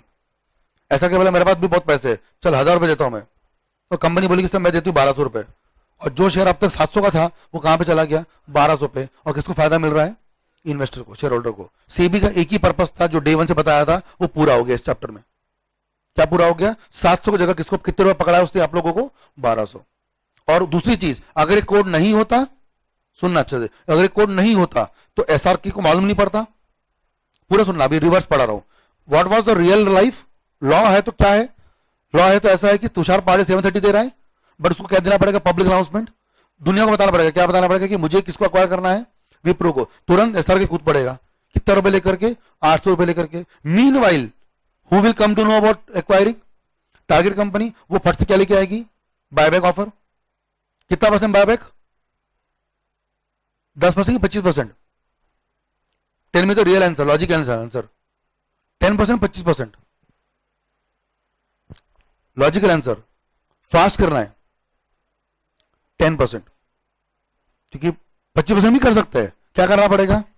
एसआर। एसआर मतलब जनरल मीटिंग, मतलब नोटिस कितने दिन का? 25 दिन का। सर बैठे रहो, तब तक तो निकल जाएंगे तुम्हारे लोग, निकल जाएंगे। तुम लाते बैठो 25 दिन का क्या नोटिस भेजो जनरल मीटिंग का।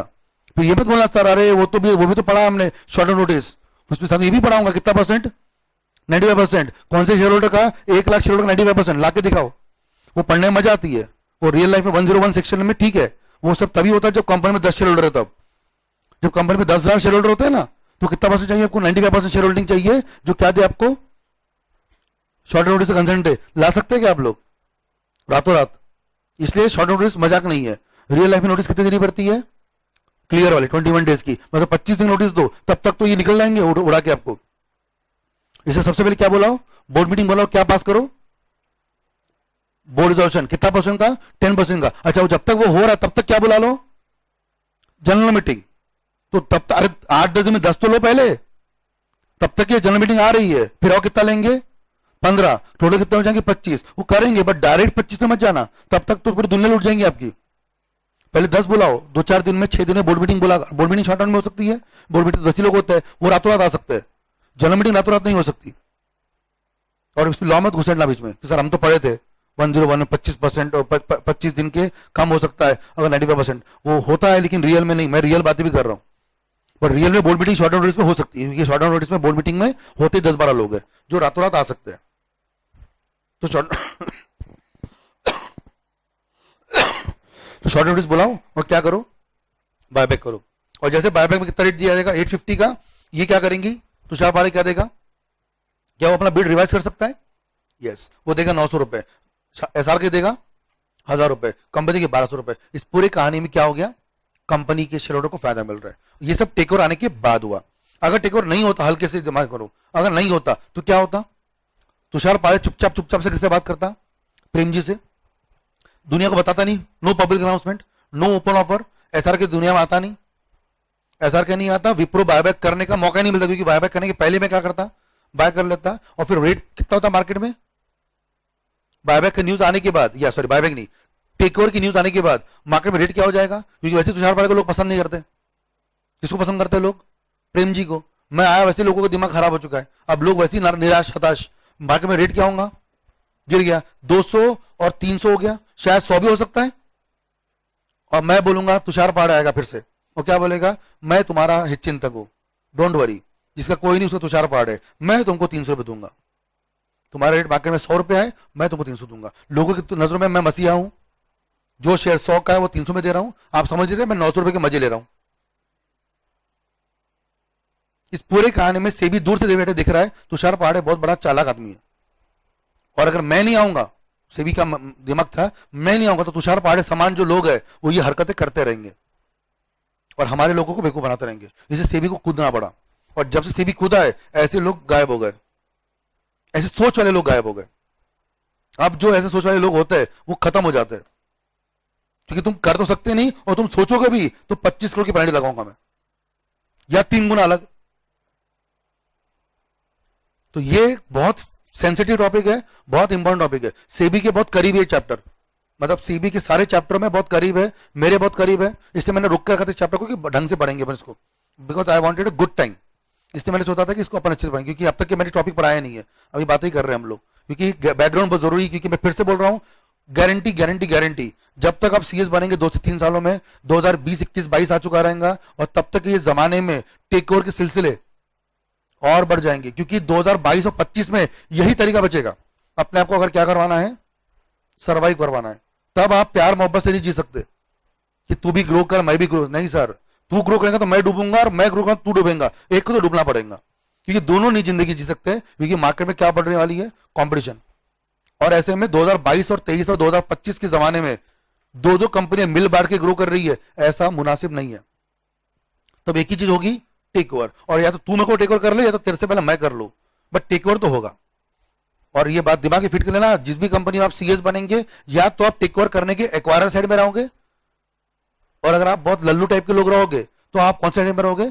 टारगेट कंपनी साइड में रहोगे, क्योंकि आप देखते देखते कोई आपको बचा के निकल जाएगा। In any case take over chapter आपको लगना तय है, कब? फ्यूचर में, अगर आप सीएस बन के जॉब कर रहे हो तो, और अगर आप प्रैक्टिस कर रहे हो तो भी, क्योंकि आपको सीएस का रोल लगने वाला है। तो ये चैप्टर बहुत रेलेवेंट है एग्जाम के लिए और फ्यूचर के लिए, ठीक है। तो ये 2-3 पॉइंट्स यहाँ पे इंपॉर्टेंट आते हैं कि क्या पर्पज है इस चैप्टर का, ठीक है ना। वन मोर पैराग्राफ, फिर आगे बढ़ते हैं हमारे केसेस पे। SCST aims at protecting interest of investor in securities of listed company, providing among other an opportunity for the public shareholder to exit where there is a substantial acquisition of shares या voting right। तो एक ही बार बार point आ रही है यहाँ पे कि लोगों को क्या मिलना चाहिए, ठीक है। लास्ट का पैराग्राफ देख लीजिए line, it also contain provision of open offer, जो मैं बार बार बोल रहा हूँ, ओपन ऑफर ये पढ़ेंगे हम लोग। टाइम बाउंड प्रोसेस पढ़ेंगे हम लोग।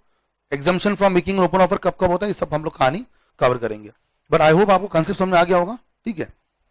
चलिए अब आता है कहानी पर हमारे, ठीक है। मैं ज्यादा बातें इधर से नहीं करूंगा, simple I will take you to the Wikipedia, ठीक है, जो कि आपको दिखाया था मैंने। रैनबैक्सी का शेयर ट्रेड भी नहीं हो रहा अभी, ठीक है। चलिए I will take you to Wikipedia, ठीक है। बहुत इंटरेस्टिंग कहानी है पूरी, और विकिपीडिया से ध्यान से देखिएगा अच्छे से आप लोग कि क्या क्या कहानी इसकी और हुआ क्या, ठीक है। रैनबैक्सी लेबोरेटरीज बहुत पुरानी कंपनी जो 1937 में बनी थी, और इसके 2 प्रमोटर्स थे, एक नाम था रणवीर सिंह और एक था गुरबख्श सिंह, ठीक है। दोनों कजिन भाई थे जिन्होंने 1937 में क्या बनाई, कंपनी बनाई।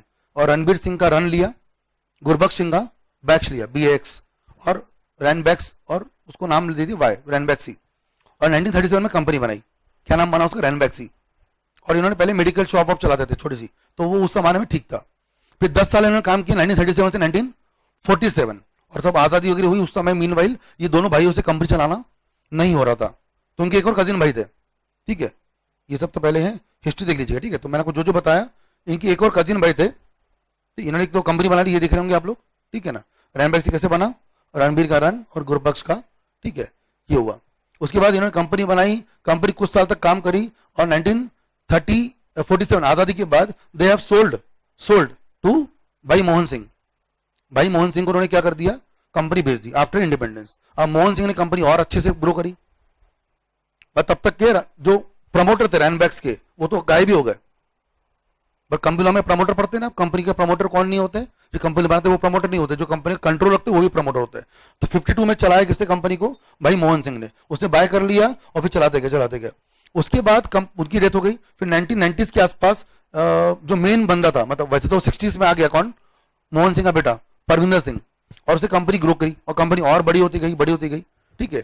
61 में उसने ज्वाइन किया, 90s में कंपनी और चरम सीमा पे थी, ऐसे करते थे कंपनी और बड़ी हो गई। 1990s के समय कंपनी के जो परविंदर सिंह थे, उनके बेटे भी कंपनी में ज्वाइन करने लग गए।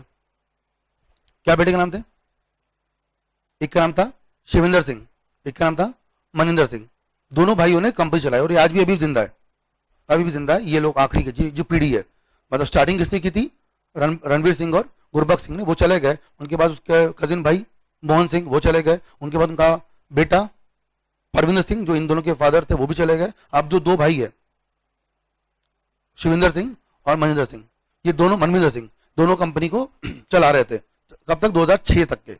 मीनवाइल उन्होंने बहुत कंपनी बनाई, आपने सुना है Fortis hospital, Fortis promoted by this people, you have heard about Religare, promoted by this people. इतना बढ़िया काम इन्होंने करा था, सब कुछ ठीक चला। सबसे पंगा आया यहाँ पे 2008 में, जब एक कंपनी टोक्यो बेस्ड डाइची सेंक्यो, इस कंपनी ने क्या किया, रैनबैक्सी को एक्वायर करने की बात करी। और ये जो दोनों भाई थे, कौन बताया मैंने आपको, ये मलविंदर सिंह, और दूसरा भाई कौन बताया मैंने आपको, ठीक है, शिविंदर सिंह। इन दोनों ने क्या करा, आपने जो शेयर्स थे, कितने परसेंट शेयर्स, 34% शेयर्स, इसकी वैल्यूएशन कितने रुपए निकली, 10,000 crore. They have sold to Daiichi Sankyo. कितना परसेंट शेयर बेचा उन्होंने, 34, आगे यहां पे कहीं होगा, हाँ ये रहा, 34% स्टेक बेच दिया मिला के पूरा, मतलब पूरी फैमिली बिजनेस है, और 10,000 करोड़ रुपए ले लिए।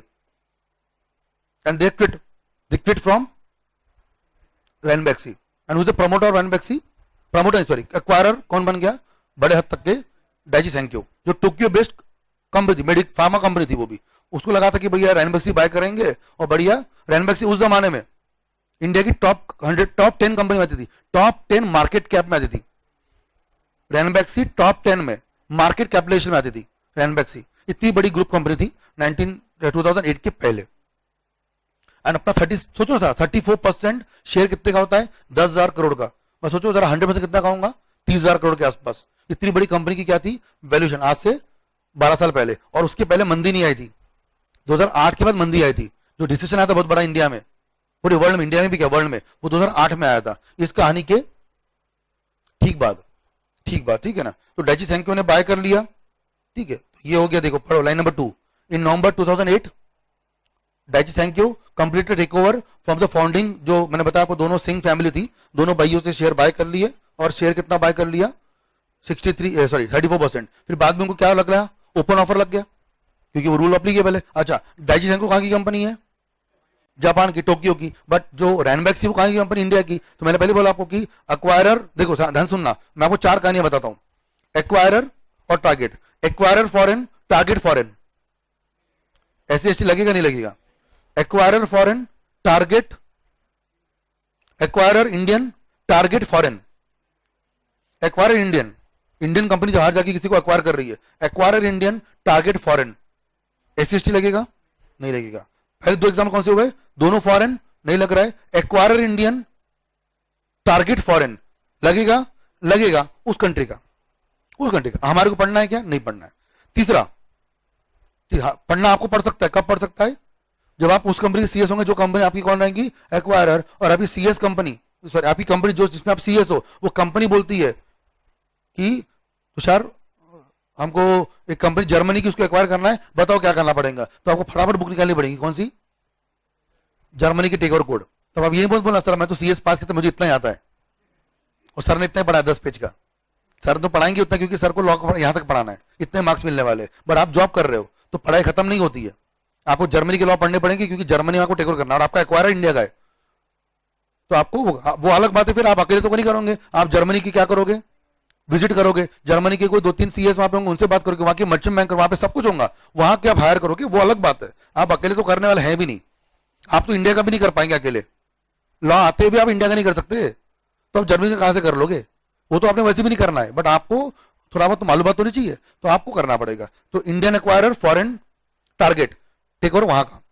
इंडियन एक्वायरर, इंडियन टारगेट लगेगा, but provided target company should be Indian listed company, सबसे बड़ी शर्त। और चौथा, एक्वायरर फॉरेन का और इंडियन कंपनी टारगेट है। बट फिर से वही बात, सारे कहानी में टारगेट। देखो एक्वायरर कोई भी चलता, मेरे को तुषार पहाड़ी पे एक्वायरर था, यहां पे चलेगा। बट विप्रो कौन सी थी, कंपनी थी, और वो टारगेट थी और लिस्टेड थी। एक्वायरर लिस्टेड होना जरूरी नहीं है, एक्वायरर इंसान भी हो सकता है। डाइची सैंक्यो कोई भी हो सकती है, आई am not interested. But Ranbaxy कौन होना चाहिए, इंडियन लिस्टेड एंटिटी। अगर सुन लेना अच्छे से, अगर कंपनी इंडियन कंपनी, कौन सी कंपनी हो, लिस्टेड कंपनी नहीं है, तो SC/ST कोड नहीं लग रहा है, आपको सेक्शन 235 लगेगा। कौन सा 235, कंपनी एक्ट का टेक ओवर। कंपनी के भी सेक्शन 230 है, 231 मर्जर है, 232 अमलगमेशन है। अमलगमेशन मर्जर सेक्शन 230 231 में आता है, और 235 भी क्या आता है, टेक ओवर। कौन सी company take over, Indian unlisted company का सेक्शन 235 ऑफ कंपनीज एक्ट। कौन सी कंपनी, इंडियन अनलिस्टेड।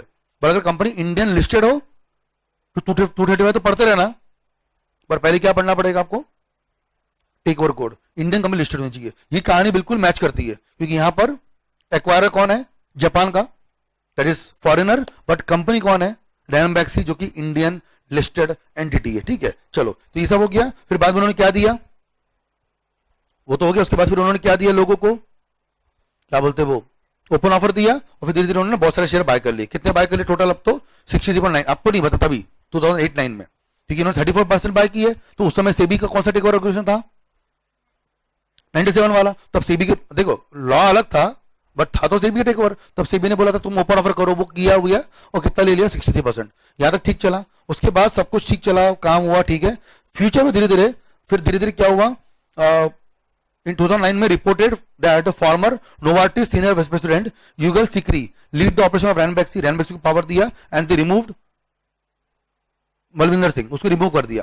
पहले उन्होंने क्या बोला था, कौन सी कंपनी थी वो, डाइची सैंक्यो। उन्होंने क्या बोला कि हमारी कंपनी का जो 5 ईयर का चेयरमैन है वो कौन रहेगा, मलविंदर सिंह। मतलब कंपनी एक्वायर कौन किया, डाइची सैंक्यो कंपनी रैनबैक्सी है, दे हैव नॉट मर्ज्ड, ये सिर्फ टेक ओवर हुआ, टेक ओवर होने के बाद दोनों कंपनियां अलग अलग एग्जिस्ट करती है। तो रैनबैक्सी थी, पर रैनबैक्सी का कंट्रोल किसके हाथ में है, शेयर होल्डिंग का डाइची सैंक्यो के हाथ में, बट कंट्रोल उनके हाथ में था, लेकिन डायरेक्टर किसको रखा उन्होंने, हेड सीईओ मलविंदर सिंह को। बट 8 महीने में, आई डोंट नो क्या हुआ उनको, 8 महीने में दे रिमूव्ड दैट पर्सन, और 2009 में किसको अपॉइंट किया, senior vice president of Novartis, जो कि अगेन हॉस्पिटल इंडस्ट्री में आती है, युगल सिकरी को, उनको बना दिया। वो कंपनी ऐसे काम करते गई। अब बोलते किस्मत इतनी खराब थी उनकी, जब किस्मत बुलंदी पे होती तो बहुत बढ़िया थी, बोलते ना एक अर्श पे और एक फर्श पे। तो 2008 तक वो किस पे थे, अर्श पे, एकदम आसमान पे एकदम छू रहे थे। और फिर 2008 में पता नहीं किस्मत बदलती है, इकोनॉमी चली गई डाउनफॉल में, पूरी इकोनॉमी, उनको पता नहीं कहां से सद्बुद्धि आई है, तो वो दिमाग उनका बोलते खराब हो गया, they sold stake. Meanwhile drug जो कंपनी थी फॉरेन की, अमेरिका की, उन्होंने कंपनी के जो सैंपल्स लिए दवाइयों के, उसमें मालूम पड़ा कि रैनबैक्सी की दवाइयों में क्वालिटी, इसके रीजन बताओ मैं क्या था, इसमें एक बहुत बड़ी सीख भी आपको मिलने वाली है कि व्हाट दे डिड, जब कंपनी बहुत चरम सीमा पे थी अपनी, किसके, रैनबैक्सी के, बहुत बेस्ट में थी, मजाक नहीं कर रहा हूं मैं आपको, पता करना, मैं आपको सिर्फ टेक ओवर पढ़ा रहा हूं इसलिए, बट कभी भी ट्रस्ट भी उसकी थोड़ी हिस्ट्री पढ़ना रैनबैक्सी की दवाई की, अगर नंबर 1 कंपनी नाम आता था तो रैनबैक्सी का नाम आता था। 2008 के पहले टॉप 10 में आती थी इंडिया के, दवाई में नहीं, ओवरऑल टॉप 10 में, दवाई में तो नंबर 1 ही थी, ठीक है, इतने बड़े नाम में आता था। बट व्हाट दे डिड, अपने चरम सीमा में उन्होंने 2 बड़ी मिस्टेक की। पहली मिस्टेक क्या की, they wanted to start new business line. Fortis is a hospital line, दवाई से मिलता जुलता, लेकिन लाइन अलग हो गई, और रेलिगेयर तो बिल्कुल कहां चले गए, शेयर ट्रेडिंग में, रेलिगेयर फाइनेंस कंपनी अलग चले गए। एक पे सीख ये मिलती है आपको, ध्यान रखना कहीं भी, जो मेरे लिए भी सीख है, क्योंकि मैं भी 3 से 4 काम करता हूं दिन भर में, बट अभी तो यहाँ पर ठीक है, मेरा खुद का कोचिंग भी है, मैं आईसी से भी हूँ, मेरी प्रैक्टिस भी है, और कई लोगों को मालूम नहीं मेरा बिजनेस भी है, नागपुर में एक बिजनेस है मेरा जो हिडन है, ठीक है ना। तो 4 चीजें मेरी काम करता हूं मैं, तो मैं 4 चीजें करता हूं, और कहीं देखिए 4 चीजों में से एक जगह पे क्या हो सकता है, कम ज्यादा हो सकता है। मैं 15 दिन से यहां पर हूं, मेरे ऑफिस में मेरे पास 7 लोगों की टीम है, जो मेरे ऑफिस को मेरे बिना भी क्या कर सकती है, मैनेज कर सकती है, and I know how to maintain my staff. What was the problem of Ranbaxy, 2 चीजें हुई, they wanted to develop themselves, उन्होंने बिजनेस को क्या किया, बढ़ाया, बहुत अच्छी बात है, बढ़ाना चाहिए, बट बढ़ाना तब चाहिए जब अपनी कंपनी को आप मैनेज कर पाओ। हुआ ये, जब मलविंदर सिंह और जो शिविंदर सिंह थे, ये लोग चले गए किस दिमाग डायरेक्शन में, sir will start Fortis, will start Religare, they left everything to the favour of Ranbaxy, उसको छोड़ दिया टॉप मैनेजमेंट के लेवल पे, और टॉप मैनेजमेंट को खुश नहीं रख पाए, और टॉप मैनेजमेंट क्या करने लग गई, कंपनी छोड़ने लग गई। टॉप मैनेजमेंट में चलने लगा कि ये टर्नओवर, लेबर टर्नओवर, मैनेजमेंट छोड़ने लग गया 2006 से 8 के बीच में। तब वो लोग फोर्टिस पे ध्यान दे रहे थे, मतलब वो जमाना जिस समय उनको कहां पे ध्यान देना चाहिए था, रैनबैक्सी में खुद पे। उनको लगा रैनबैक्सी तो बहुत बड़ी कंपनी है, इतनी बड़ी है कि सर कोई टच नहीं कर सकता, और वो चले गए फोर्टिस और रेलिगेयर बनाने, उनका दिमाग वहां चला गया। मीनवाइल ये रैनबैक्सी के जो प्रमोटर्स थे, टॉप प्रमोटर्स के अलावा जो टॉप मैनेजमेंट ग्रुप था, जिनके भरोसे पर दवाई मैन्युफैक्चरिंग होती है, वो प्रमोटर, वो केएमपीस छोड़ने लग गए, और रैनबैक्सी की दवाइयों की क्वालिटी खराब होने लग गई। और बोलते ना, एक जब भगवान देता है तो छप्पर फाड़ के देता है, लेता भी तो पूरा लेता है, तो दिमाग में उनको ये दे दिया कि भाई शेयर होल्डिंग बेच दो। उसके मीनवाइल जो दवाई की जो ड्रग एजेंसी होती है, जो क्या करती है, दवाइयों को जांच करती है, पड़ताल करती है, यूएस की, उसने जब जांच पड़ताल की तो मालूम पड़ा दवाइयों में प्रॉपर केमिकल्स या प्रॉपर पेस्टिसाइड्स नहीं है, जो चीजें यूज कर रहे हैं वो प्रॉपर ड्रग्स यूज नहीं कर रहे, और दवाइयां क्वालिटी के मैच नहीं करती है, और उस पर बैन लग गया। कहां पे सप्लाई करने के लिए, यूएस वगैरह, इंडिया में नहीं, यूएस में। बट फिर वो न्यूज छुपती थोड़ी है, वो तो इंडिया में भी मालूम पड़ी, फिर इंडिया में भी लोगों ने नकारना चालू कर दिया, ऐसे करते करते डाउनफॉल आ गया रैनबैक्सी में। और ये कब आया डाउनफॉल, डाइची सैंक्यो के आने के बाद, तब तक ये निकल गए थे। बट सर पुराना पाप तो पुराना पाप ही होता है, उसकी लायबल कौन होता है हमेशा, पुराने लोग कि नए लोग, कि पुराने लोग ही रहते हैं। जिस समय जो एक्ट हुआ था उस समय की लायबिलिटी आती है, ऐसा तो नहीं होगा कि सर गड़बड़ इन्होंने की थी, लायबल डाइची सैंक्यो होंगे, ऐसा तो नहीं था। पर इन्होंने पेनल्टी भरी $2 बिलियन, किन्होंने पेनल्टी भरी $2 बिलियन डाइची सैंक्यो ने। ऐसे करते करते इनकी पेनल्टी बढ़ती गई, लायबिलिटी बढ़ती गई, कंपनी जो बाय की थी वो क्या होने लग गई, लॉसेस में आ गई। 2013 में they again sold the company. अब प्रमोटर कौन बना रैनबैक्सी का, पहले डाइची सैंक्यो, उसे 3 से 4 साल चला है। कौन सी कंपनी को? लॉस मेकिंग का वो। मतलब जब रैनबैक्सी अच्छी थी तब तो ठीक था, पर रैनबैक्सी धीरे धीरे क्या होने लग गई, लॉस में आ गई। और फिर डाइची सेंको को लगा कि यार ये कंपनी चलाने के मतलब नहीं है, and they sold to Sun Pharma. बहुत बड़ी कंपनी, आज इंडिया में बड़ी कंपनी में आती है सन फार्मा। एक जमाने में बड़ी कंपनी कौन सी थी? रैनबैक्सी। बट आज सन फार्मा सबसे बेस्ट कंपनी में आती है, इंडिया की टॉप कंपनी में आती है सन फार्मा। और 2014 में सन फार्मा ने किसको एक्वायर किया? रैनबैक्सी को। और डाइची सेंको बाहर निकला और प्रमोटर कौन बन गया? सन फार्मा। और आज सन फार्मा के पास कंपनी के मेजर शेयर होल्डिंग है। कितनी परसेंट शेयर होल्डिंग है देख लीजिए, पूरा लाइन पढ़ लीजिएगा। 2014 में India based Sun pharmaceutical and Japan based Daiichi Sankyo announced a sale of entire 63.4%। जो किसने एक्वायर किया था?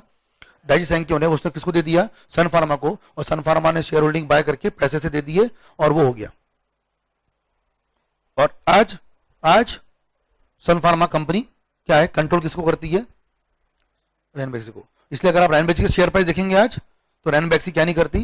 ट्रेड नहीं करती। अगर मैं आपको जाऊंगा यहां पे दिखाने के लिए रैनबैक्सी, सामने में लिखूंगा अगर मैं मनी कंट्रोल, तो आप यहां जाएंगे और देखेंगे एक बार, इसके चार्ट में आप देखेंगे तो ये प्राइस वही है जो प्राइस है। और इसमें ग्रीन कलर नहीं है, यहाँ पे फ्लैट कलर है, ग्रे कलर है। ये ट्रेडिंग ही नहीं हो रही है। 30 दिन हो गए लास्ट से ट्रेड नहीं हो रहा। लास्ट 30 दिन से नहीं होता है। If I to show you the charts also, तो मैं आपको चार्ट भी दिखाऊंगा इसका लास्ट पॉइंट। ठीक है, ये देखिए। ठीक है, ये पिछले 5 साल से बहुत ट्रेड होती थी। एक जमाने में इसकी प्राइसेस बहुत ज्यादा हुआ करती थी। मैं अगर मैक्स में जाऊंगा, मतलब जैन 2012-13, उस जमाने में 2015 तक भी प्राइसेस कहां थी इनकी? 800 रुपए वगैरह प्राइसेस हुआ करती थी। ये सबसे आखिरी कौन सा दिन है? 2014-15, जिस समय सन फार्मा ले लिया। उसके बाद अगर मैं सन फार्मा के बाद से अगर आऊंगा आगे जाके, तो अब सब ट्रेड ठंडा हो गया, क्योंकि अब सन फार्मा इसको पूरा कंट्रोल कर लिया। अब शेयर होल्डिंग ट्रेड नहीं होती। अब रैनबैक्सी कंपनी है तो सही ऑन पेपर में, बट वो जिंदा लास्ट सामान कंपनी है। मतलब उस कंपनी खुद की कोई हैसियत ही नहीं है। सन फार्मा उसका कंट्रोल पूरा लेके रखा हुआ है। ट्रेड भी नहीं होती शेयर्स, क्योंकि ट्रेड होने के लिए शेयर्स चाहिए। मेजर शेयर होल्डिंग किसके पास में है? ठीक है, और कंपनी नाम आज हिसाब से चल रहा है। तो अगर मैं आपको रिसेंट दिखाऊंगा लास्ट 2 ईयर्स का, ठीक है, या 1 ईयर का भी दिखाऊंगा मैं आपको, तो कंपनी के शेयर होल्डिंग 1 ईयर में देखो अभी दिखाई नहीं रही है। If I show you last 3 months,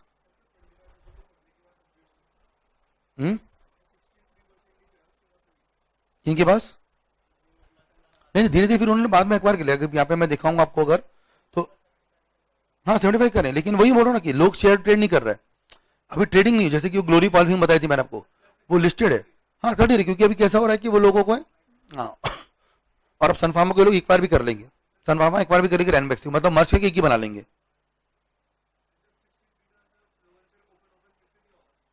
किसमें? हाँ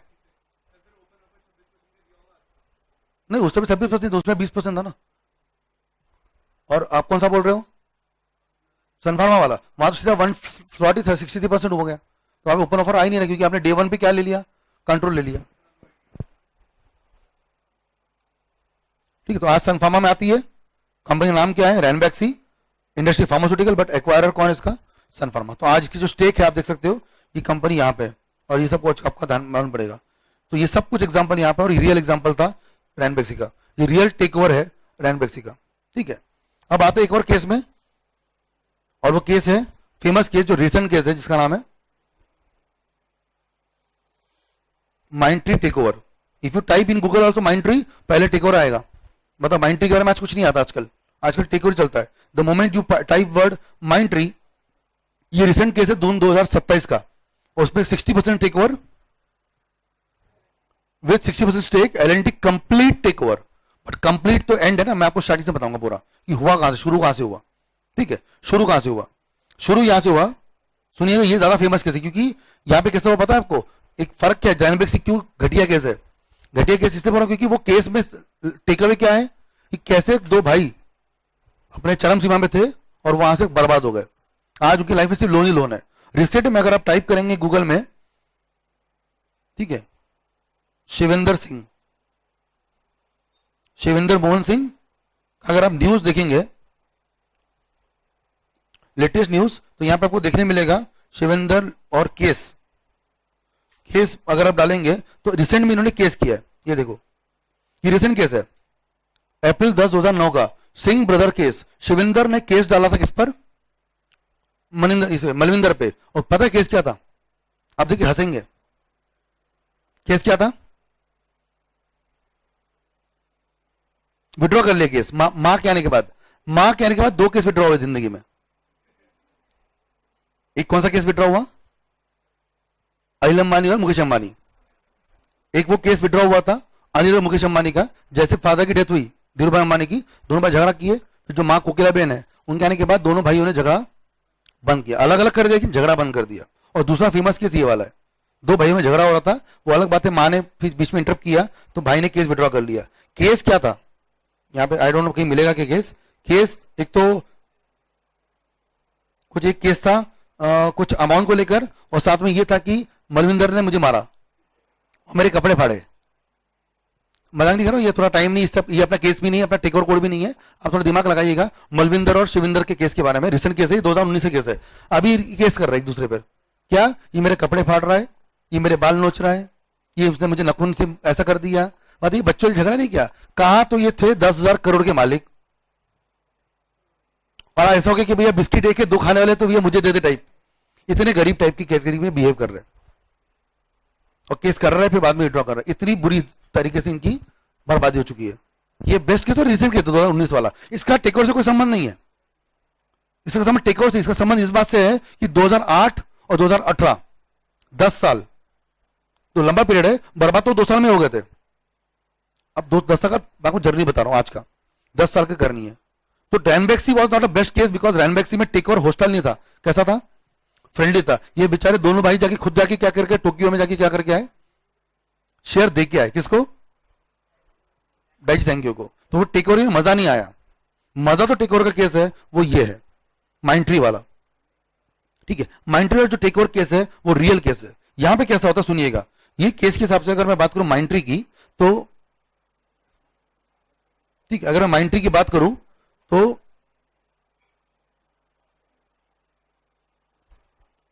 अजम्पशन ये ले रहे हैं कि माइंट्री के टोटल शेयर होल्डिंग में मैं ऐसा अगर बात करूं तो 13% के आसपास किसके पास शेयर होल्डिंग है? प्रमोटर के पास, ठीक है। तकरीबन 35% की शेयर होल्डिंग किसके पास थी? वो थी कुछ इंस्टीट्यूशनल इन्वेस्टर के पास। ये बहुत इंटरेस्टिंग लोग हैं 35% वाले। फिर कुछ थे एफआईआई के पास, और फिर कुछ थे और क्यूआईबी प्रमोटर्स के पास, और बाकी थे पब्लिक के पास। पब्लिक के पास कुछ थे, ऐसे करते अलग अलग थे। टोटल 100% की हिसाब ये था। सबसे बड़ा रोल प्ले करने वाले कुछ कहानी में जो है वो ये लोग हैं। और इसमें जो शेयर होल्डिंग थी वो थी वीजी सिद्धार्था की।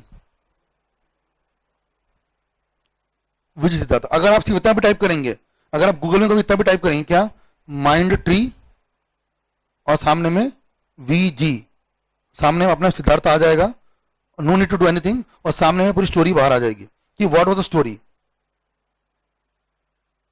एलएनटी ने अगर किसको अक्वायर किया, माइंड ट्री को, सबसे बड़ा रोल किसका था इसमें?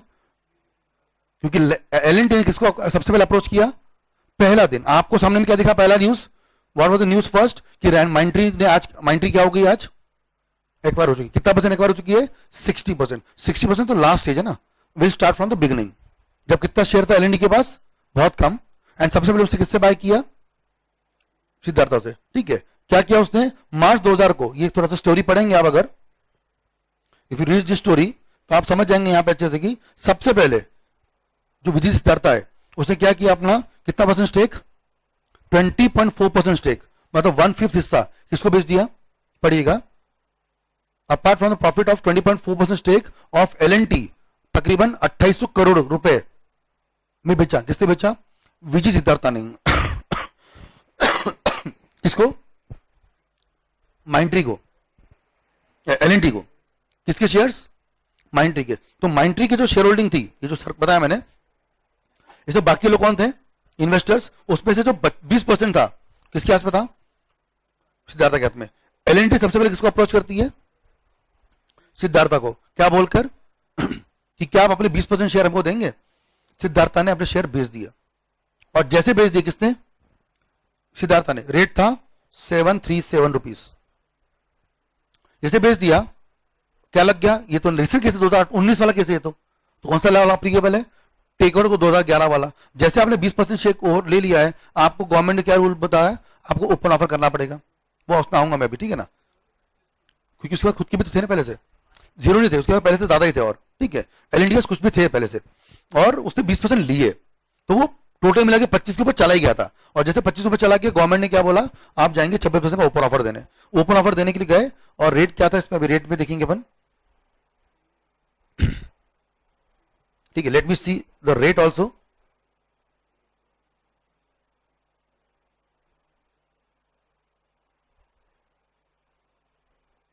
सॉरी 9575, ठीक है ना। 737 was the rate of Ranbaxy. हाँ, अब इसमें जाते वापस से,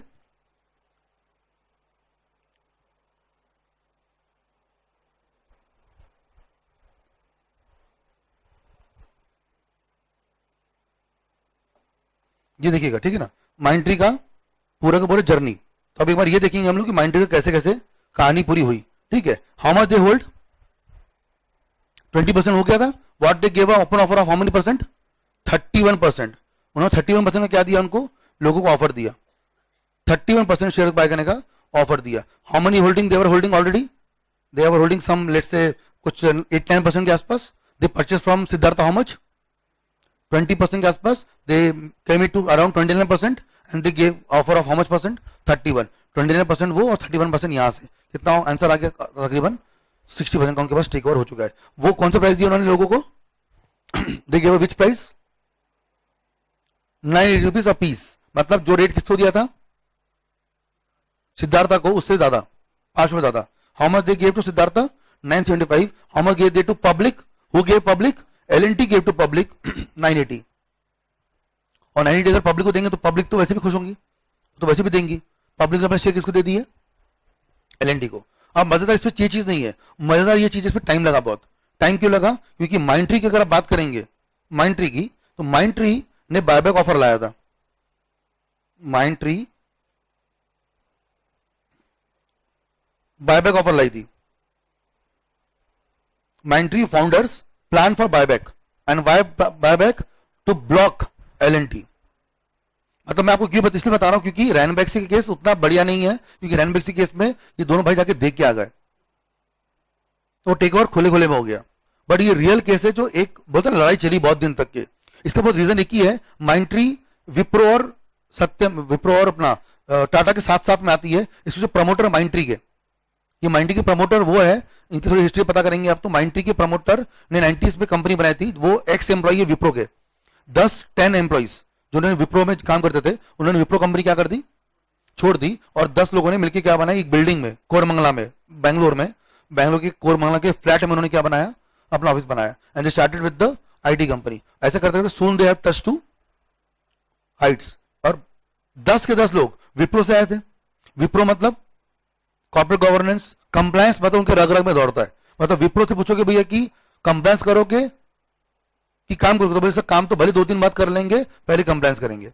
इतना खतरनाक क्या है विप्रो का बैकग्राउंड है। ये इस पे टाइम लगेगा समझाने में, ये टाइम मेरा अभी काम नहीं है, बट आप कभी थोड़ा सा इंटरेस्ट अगर आ रहा होगा तो स्टडी करना। Wipro is known for the compliances, the corporate governance. और वो खून बहता हुआ किस पे आ गया था, उनके एम्प्लॉइज में। और वो 10 लोग जो वहां से निकले, वो खून अपने साथ लेके निकले, कौन सा वाला, कंप्लायंसेस का। और वो रग रग में जब एक बार बोलते हैं ना, वो जब चस्का लग जाता है अच्छे काम करने का, वो निकलता नहीं है, फिर वो चस्का लग गया उनको। और माइंड ट्री वालों को आदत है क्या करने की, कंप्लायंस करने की। अब एलएनटी वो पता है क्यों नहीं कर रहे, they why they don't want to get L&T the acquirer, because L&T का उनके हिसाब से बैकग्राउंड कंप्लायंस का नहीं। एक ही रीजन है, अगर आप कभी चेक करेंगे कि why Mindtree wanted to avoid, अगर मैं कहीं भी यहां पे दिखाऊं आपको कि why they wanted to avoid the concept of blocking, तो ब्लॉकिंग उनको एक ही चीज दिखेगी आपको। उनके जो इंटरव्यू हुए थे किनके, फाउंडर्स ऑफ माइंड ट्री, उन्होंने एक ही बात बार बार बोली कि सर हमारा जो आइडियोलॉजी काम करने की, कौन सी, कॉर्पोरेट गवर्नेंस वाली, कंप्लायंस वाली, वो एलएनटी में नहीं है। और जब एलएनटी के प्रमोटर किसमें आ जाएंगे, हमारी कंपनी में वो कंप्लायंसेस की चीजें क्या हो जाएंगी, जो उनको पसंद नहीं आ रही है। ये वजह से उन्होंने क्या करा, मना करा। आई डोंट नो यहाँ पे कहीं मिलेगा क्या, मुझे मालूम नहीं, क्योंकि वो थियरी मैं तो खैर बहुत समय से इसको फॉलो कर रहा हूं, मुझे मालूम है, बट अभी वो मिलेगा कि पता नहीं। बट सबसे पहले शुरू कहां से हुआ, तो मैंने बता दिया आपको। The move comes from the first example, जब सबसे पहले किससे बायबैक क्या हुआ था, जब विजय सिद्धार्थ जो कैफे कॉर्पोरेट ग्रुप का चेयरमैन था, प्रमोटर था, उसने क्या किया, अपना स्टेक बेचा। कितना परसेंट स्टेक बताया था मैंने आपको, 20%, 21% के आसपास, क्लोज टू 20%। सबसे पहले वो डील आई थी, पहली डील सबसे पहले 20% वाली, सिद्धार्था वाली, उसने चुपचाप रातों रात किसको बेच दिया? एलएनटी को। एलएनटी ने जब वैसे बेचा तो एलएनटी के शेयर किसके हाथ में चले गए? सिद्धार्थ के शेयर किसके पास चले गए? एलएनटी के पास। एलएनटी क्या बन गई? माइंट्री की 20% शेयर होल्डर। उसके पहले उसके बाद खुद की भी शेयर होल्डिंग थी। और यहां पे देखिएगा जो सीएफओ है इन्फोसिस के, सब लोगों के, इनके एक ही पॉइंट था, ये लाइन देखिए अच्छे से, why there was a problem, it is unusual for buyback to happen because there is a conversation with the large investor, it shows there is a disconnect between the management want to do and what shareholder want to do. ये बहुत बड़ा problem था, क्योंकि LNT एक बहुत बड़ा brand है, तो एलएनटी सीमेंट भी है, एलएनटी फाइनेंस में भी है, एलएनटी आईटी में भी है, इन्फोटेक करके उनकी अलग अलग ग्रुप कंपनी है। क्योंकि बहुत लोग ये भी पूछते हैं, जो मैंने सोचा भी था पहले भी, कि मार्च में ये जो कंपनी एलएनटी, ये एलएनटी इन्फोटेक नहीं है, एलएनटी इंजीनियरिंग है। जो एलएनटी इंजीनियरिंग कंपनी जिसने क्या किया, एक्वायर किया। क्वेश्चन ये है सर, एलएनटी इंजीनियरिंग क्यों बाय किया? माइंट्री को, क्योंकि माइंट्री कौन सी कंपनी है? आईटी। एलएनटी इंजीनियरिंग कंपनी है। अगर विप्रो बाय करे माइंट्री को समझ में आ रहा है, अगर इन्फोसिस बाय करे समझ में आ रहा है। But sir there are two types of merger, two types of acquisition, एक हॉरिजॉन्टल और एक वर्टिकल। What is horizontal? एक ऐसा होता है जिसपे कि आप किसको एक्वायर करते हो, सेम जैसे डाइची थैंक्यू और रैनबैक्सी, फ्लिपकार्ट एंड वॉलमार्ट। अगर आप कभी ट्राई करेंगे, फ्लिपकार्ट कंपनी जानते हैं?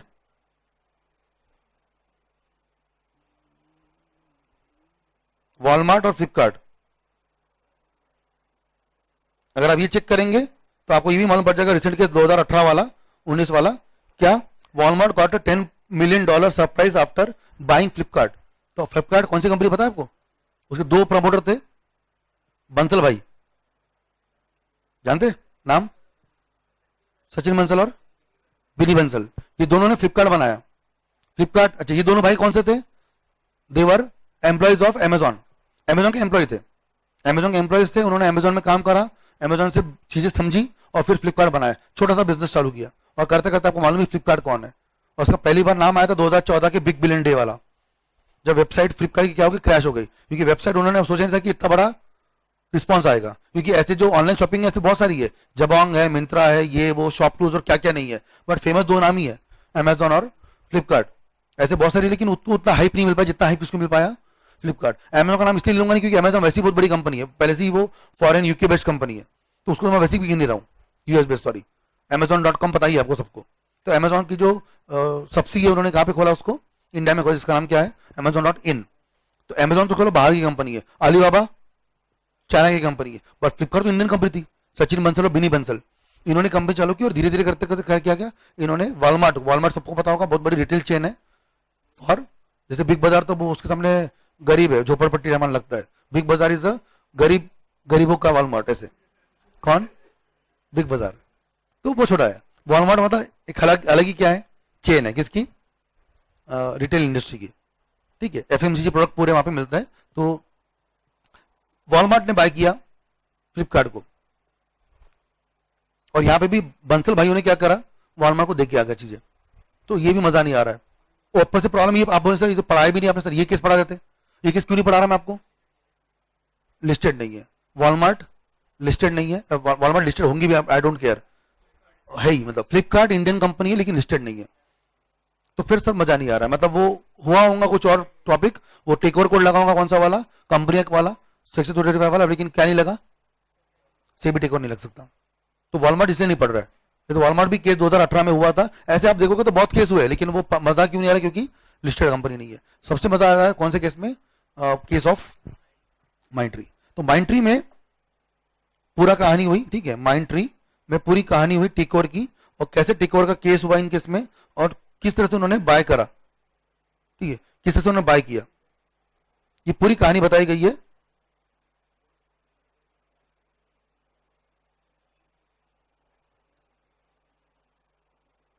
ठीक है, ये भी थोड़ा पढ़िएगा अच्छे से एक बारी आप, ठीक है। इंडिया फर्स्ट, देखो अंडरस्टैंड करो क्या नाम लिया उन्होंने, क्या नाम लिया उन्होंने, India first wholesale takeover of IT company Mindtree by L and T is complete, ठीक है। जैसे कंट्रोल हो गया माइंट्री का, प्रमोटर ने छोड़ दिया कंपनी। क्यों छोड़ दिया कंपनी? क्योंकि they were always against the concept of this.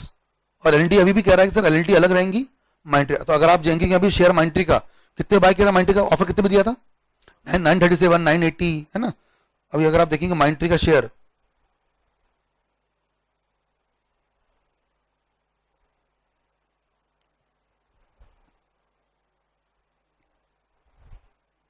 ठीक है, अभी भी 711 रुपये चल रहा है और ये 711 रुपये बढ़ गया है। मैं अगर थोड़ा सा चार्ट दिखाऊं आपको, और चार्ट में आपको कहां ले जाऊं, खास करके मार्च अप्रैल की तरफ, जब समय ये न्यूज आई थी, क्योंकि बाद में तो फिर बढ़ के वापस आ गया है, क्योंकि एलएनटी किसके हिसाब से एलएनटी खराब कंपनी है, प्रमोटर, बट एलएनटी को चिल्लर नहीं है।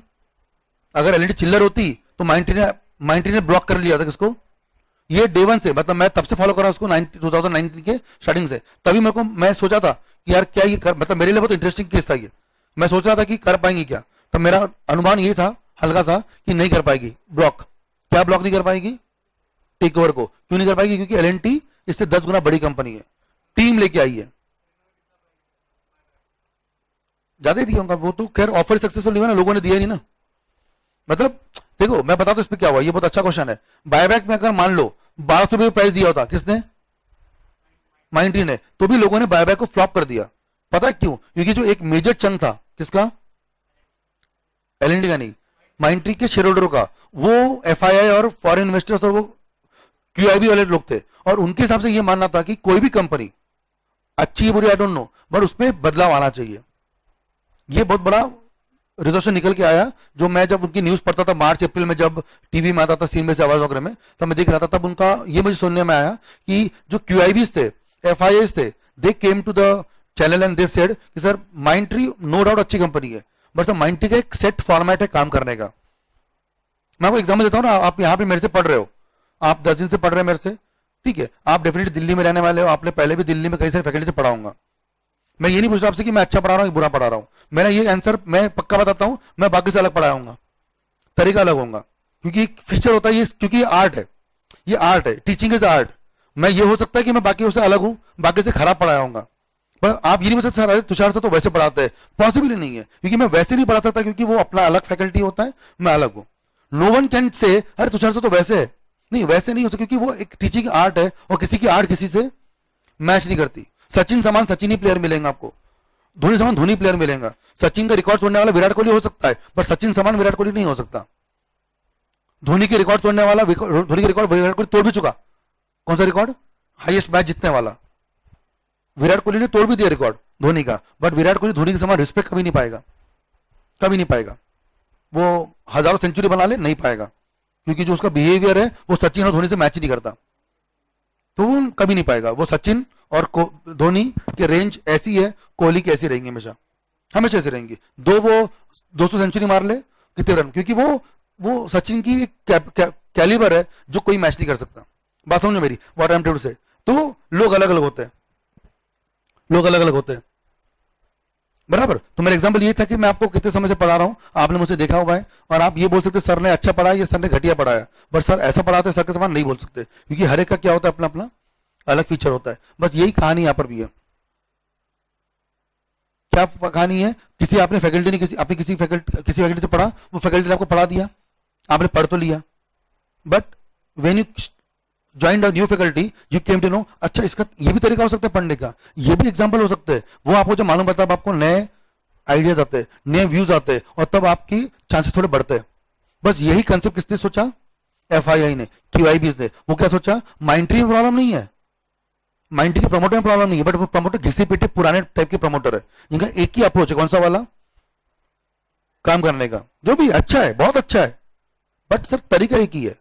और अगर नया ब्लड आएगा, नया प्रमोटर ग्रुप आएगा, किसमें, माइंट्री में, तो काम किस हिसाब से होगा, नए तरह से होगा, ठीक है, नए तरह से होगा, नया जोश आएगा, नया काम करने का तरीका आएगा, और शायद एलएनटी माइंट्री को अगर रहेगा तो माइंट्री ग्रो होगा। और ये सोचकर उन्होंने क्या किया, लोगों ने बायबैक में, तो जिस तरह से शुभम ने बोला कि माइंट्री बायबैक तो आया होगा, बायबैक फ्लॉप हो गया, क्योंकि लोगों ने पहले से नकार दिया कि भैया हम तो कहां जाएंगे, अब बायबैक लाओ नहीं लाओ, हम तो जाएंगे एलएनटी के पास। तो ये रुझान देखते समय मालूम पड़ गया कि बेचारे जो प्रमोटर थे बहुत इनोसेंट थे, बहुत लड़ाई की उन्होंने रोकने के लिए, but they were unsuccessful, because L and T बहुत सुपर पावर थी, उसने बहुत पहले से फील्डिंग लगा के आई थी, किसको किसको कहां से उठाना है। और सिद्धार्था को उन्होंने एक्वायर कर लिया, सोचो, वहां से बात करना चालू कर दिया उन्होंने। उसकी डेथ भले अभी जुलाई अगस्त में हुई, बट उसके पहले ही ये नाम बहुत फेमस था। तो they have made a very good fielding, किसको कहां से कब बाय करेंगे, किसको कहां से शेयर्स कब एक्वायर करेंगे, सब कुछ सोच लिया था किसने, एलएनटी ने। And माइंट्री tried very much efforts, but वो सक्सेसफुल नहीं हो पाई, ठीक है। लास्ट में आते हैं, तो I want to show you the chart. इसका चार्ट देखिएगा आप लोग. I will show you the charts of last 1 year. ठीक है, ये चार्ट देखिएगा, ये देखिए. If I show the chart of last 1 year, मतलब ये जब नवंबर आया तो प्राइस नीचे थी, प्राइस नीचे थी. ठीक है ना. अगर हम जाएंगे थोड़ा चेक करने भी तो आप देख पाओगे. देखो कितनी प्राइस थी दिसंबर में, इतनी. ऐसे करते करते करते करते जब ये मार्च अप्रैल आया, ये देखो जब मार्च अप्रैल आया, किसका टेक ओवर के बारे में न्यूज आई मार्च और अप्रैल में.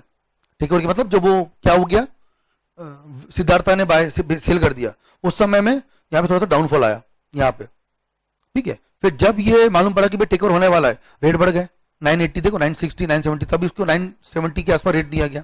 ये करते करते ये चला गया. जब टेक ओवर की न्यूज आई यहाँ पे तकरीबन जून के आसपास, और जब एलएनटी के लोग आए तो मेजर लोगों को लगा कि एलएनटी आएगा तो क्या होगा, खराब. और रेट गिरते गिरते गिरते गिरते पता कहां तक आ चुका था, यहां तक आ चुका था. ये सब कुछ जुलाई की बात है. जुलाई मतलब न्यूज होने के बाद. बट जब एलएनटी ने काम करना शुरू किया तो लोगों का फिर से क्या आने लग गया, भरोसा. और अब वापस से कंपनी चल रही है इसके आसपास 700 750. और अगर आप 2-3 महीना आप थोड़ा फॉलो करेंगे, मतलब मेरे रिक्वेस्ट पर, अगर थोड़ा इंटरेस्ट आ रहा है इस चैप्टर पे, थोड़ा सा मेरी रिक्वेस्ट पर एग्जाम्पल एक कंपनी दिमाग में फिट कर लो कि सर दिसंबर एग्जाम होने तक के एक कंपनी को फॉलो करेंगे. तो अगर आप इसको फॉलो करते हो माइंट्री को, तो आप देखना सर ये दिसंबर तक के 1000 रुपए टच कर लेगी, क्योंकि कंपनी में दम पहले भी था अभी भी है. और प्रमोटर बदला, प्रमोटर अच्छा वाला है. और अगर ये मेरी बात पे भरोसा करते हो तो शेयर बाय भी कर सकते हो आप, अगर करना हो तो. 10-12 शेयर बाय कर लेंगे तो 10 शेयर भी मतलब 700-7,000 रुपए के आएंगे. और जो प्रॉफिट हुआ तो प्रॉफिट हो, नहीं भी हुआ तो 700 का शेयर 500 आएगा. तो यू विल लूज. अगर मेरा जजमेंट रॉन्ग भी निकला, जो कि आप साबित कर दिखी जाएगा आपको, बट रॉन्ग भी निकला तो भी 500 रुपए आएगा, तो भी you will lose how much rupees 2000. तो ऐसा मान लेना कि भैया पढ़ाई के लिए 2000 रुपए और खर्च किए. ठीक है, गारंटी इसी घड़ी वाले बेचते हैं ना, तो गारंटी देते हैं 1 साल की गारंटी. ठीक, गारंटी कोई दे सकता नहीं. तो इसलिए 7,000 रुपए की क्या बाय कर लो, 10 शेयर बाय कर लो.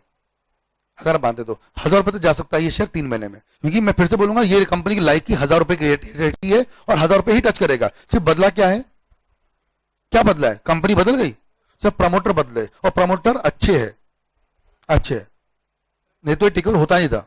ये सिर्फ किसका मानना था अच्छे नहीं है करके, वो लोगों का. और वो सर देखो जिसको नहीं करवाना उनके पास 10 बहाने होते क्या बोलने के, एलएनटी खराब है ना, ऐसा ना वैसा. वो जिसको नहीं करना उसके बाद 10 बहाने होते, जिसको करना है उनका बहाना एक ही होता है, we need to change the management. And they have accepted wholeheartedly. दिख रहा है सामने में. आज कंपनी क्रैश हो जाती है अब तक की. अगर एलएनटी के प्रमोटर खराब होते ना सर, बाकी लोग भाग गए होते. वापस सर कंपनी धीरे धीरे 600 के 700 750 आ चुकी है, और ये पक्का पक्का 1000 रुपए तो जाएगी, बट टाइम लगेगा. बट एलएनटी को प्रूव कर, अभी तो मैनेजमेंट 4 महीने पे लाया है, 3 महीने पे तो आया है. जून और अभी सितंबर 3 महीने पे ढंग से नहीं हुए. कैसे मानते हो आपकी सर एलएनटी प्रूव कर दे.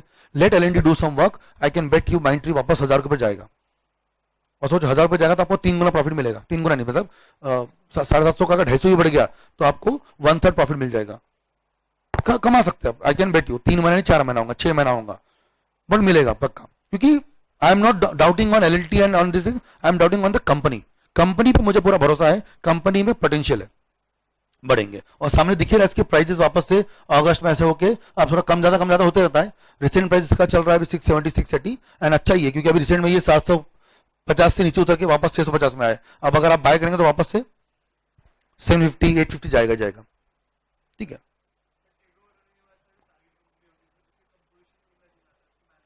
सब टारगेट कंपनी के प्रमोटर पे डिपेंड करता है कि वो, सॉरी इसके एक्वायरर के, वो चाहती क्या है. वो चाहती कि सर मैं कंट्रोल ले लूं, प्रमोटर आप ही रहो, डायरेक्टर आप ही रहो. वो सब चाहता है, और वो सब दिखा सकता हूं. माइंट्री के आज भी डायरेक्टर में आधे डायरेक्टर कौन से हैं, पुराने वाले ही है. अरे मैं तो बता रहा हूं, रैनबैक्सी में भी तो वही हुआ था.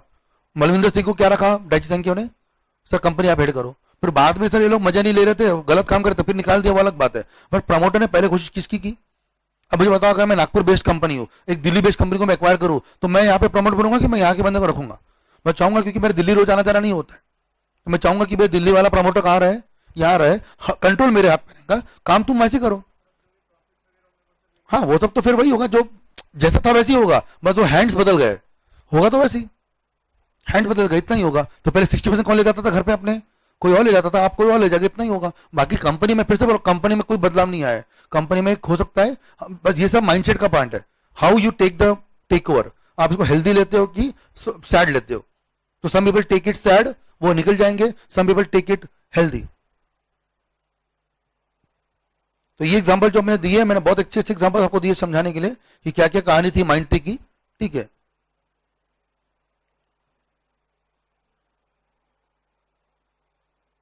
ये पूरा एग्जांपल वहां पे सामने दिया हुआ है कि टेक ओवर क्यों था, वाई वे कॉलिंग हॉस्टल टेक ओवर, इसको हॉस्टल क्यों बोल रहे हैं, ये सुनिएगा, हॉस्टल क्यों बोल रहे थे, why it was a very famous hostile case, मेरे हिसाब से ये पढ़िएगा। तो hostile takeover is said to be one, जहां पे की कंपनी एक्वायर करती, किसको, टारगेट कंपनी को, किससे बात किए बिना, टारगेट कंपनी शेयर होल्डर से बात किए बिना। And when the management of the target company doesn't want to have a deal take place, it's called as what, hostile। तो किससे बात की एल&टी ने, माइंडट्री से बात की कि सिद्धार्था से बात किया। If they have taken talking spoke to whom, Mindtree, तो वो रैनबैक्सी समान हो जाता। It was a category of Ranbaxy. कौन सा वाला, डाइजी सैंक्यो, दोनों सिंह ब्रदर्स, बात हो गई। यही अगर कहां पे होता, एल&टी और माइंडट्री के प्रमोटर्स, बट ऐसा नहीं हुआ। माइंडट्री के प्रमोटर से बात करके किससे बात की इन्होंने, सिद्धार्था से बात की, शेयर होल्डर से बात की, इसको बोलते हॉस्टाइल। अब ये सुनिएगा, जो फेमस प्रमोटर थे, सुब्रतो बागची, ठीक है, एनएस पार्थसारथी, ठीक है, रॉस्टो रावणन और कृष्ण कुमार नटराजन, ये चार जो लोग थे, ये लाइन पढ़िएगा, ये प्रमोटर थे, they were unconditionally oppose the take over bid by L&T. Unconditionally, what is unconditionally, L&T बोलता है सर मेरी शर्त पे, तुम शर्ती मत रखो, तुमको तुम चाहिए ही नहीं। अनकंडीशनल मतलब मुझे कोई शर्त पे नहीं चाहिए। एल&टी बोलेगा ठीक है मैं तुमको ज्यादा पैसे दूंगा तो करोगे क्या, मैं कंडीशन चाहिए नहीं मेरे को तुम होना ही नहीं, मुझे तुम होना ही नहीं। ऐसा कौन बोल रहा है, वो चार जो प्रमोटर जिन्होंने, विप्रो के प्रमोटर जिन्होंने कंपनी बनाई थी एल&टी की, ठीक है ना, सर माइंडट्री की। फिर वैसे ही हुआ, आपको शायद पता है, मैंने बताया था आपको कि कितना परसेंट ट्रेक शेक चाहिए आपको एक्वायर चालू करने के लिए, 25%, पर 25% था नहीं एल&टी के पास, कम था, तो उसने किससे सबसे बात की, सिद्धार्था से। नेक्स्ट पैराग्राफ में वही मिलेगा आपको, दे स्टार्टेड विद द सिद्धार्था से बात की सबसे पहले उन्होंने किस तारीख को, तारीख है मार्च 29 को 2019 को, उनके कुछ शेयर्स थे, they spoke to whom, with the Vijay Siddhartha, Mindtree from Cafe Coffee Day founder Siddhartha, for 3200 crore के आसपास की डील हुई। आप निकाल लेना हिसाब, तो 32 करोड़ के आसपास डील हुई और वो काम किया। अब उसके बाद बता दिया मैंने आपको, they have how much percent already, some around 8 to 9%, how much they purchase from Siddhartha, 20% के आसपास, they came to around 29%, but they cross how much percent, 25%। The moment you cross 25%, आपको क्या देना पड़ेगा, ओपन ऑफर देना पड़ेगा। And they can give offer minimum how much percent, minimum 26%, they give how much 31, minimum 26% है, they give 31%। उन्होंने offer दिया और फिर बस सबसे आखिरी में लिखा हुआ है कितना एक्सटेंड हो गया, आज 60.06% शेयर होल्डिंग आज हो चुकी है, आज पूरी शेयर होल्डिंग हो चुकी है। और फिर जैसे ये स्टेक जून में हुआ, जुलाई में देखिए लास्ट पैराग्राफ, जुलाई में क्या हुआ, Mindtree said its top executive Natarajan, उसके बाद साथ में सीईओ, जो सीईओ थे पार्थ सारथी, और जो दूसरे थे रावणन, ठीक है, कौन से, रॉस्टो रावणन, ये तीन लोग क्या कर दिए, स्टेप डाउन। मतलब सुब्रतो बागची अभी भी कंपनी में, अगर मैं जाऊं माइंडट्री में, एमसीए मैं अगर आपको मैं ले जाऊं, ठीक है, लास्ट पॉइंट देखते फिर हम लोग एक ब्रेक लेंगे। तो एक बार ये देख लीजिएगा, if you see the signature details of Mindtree,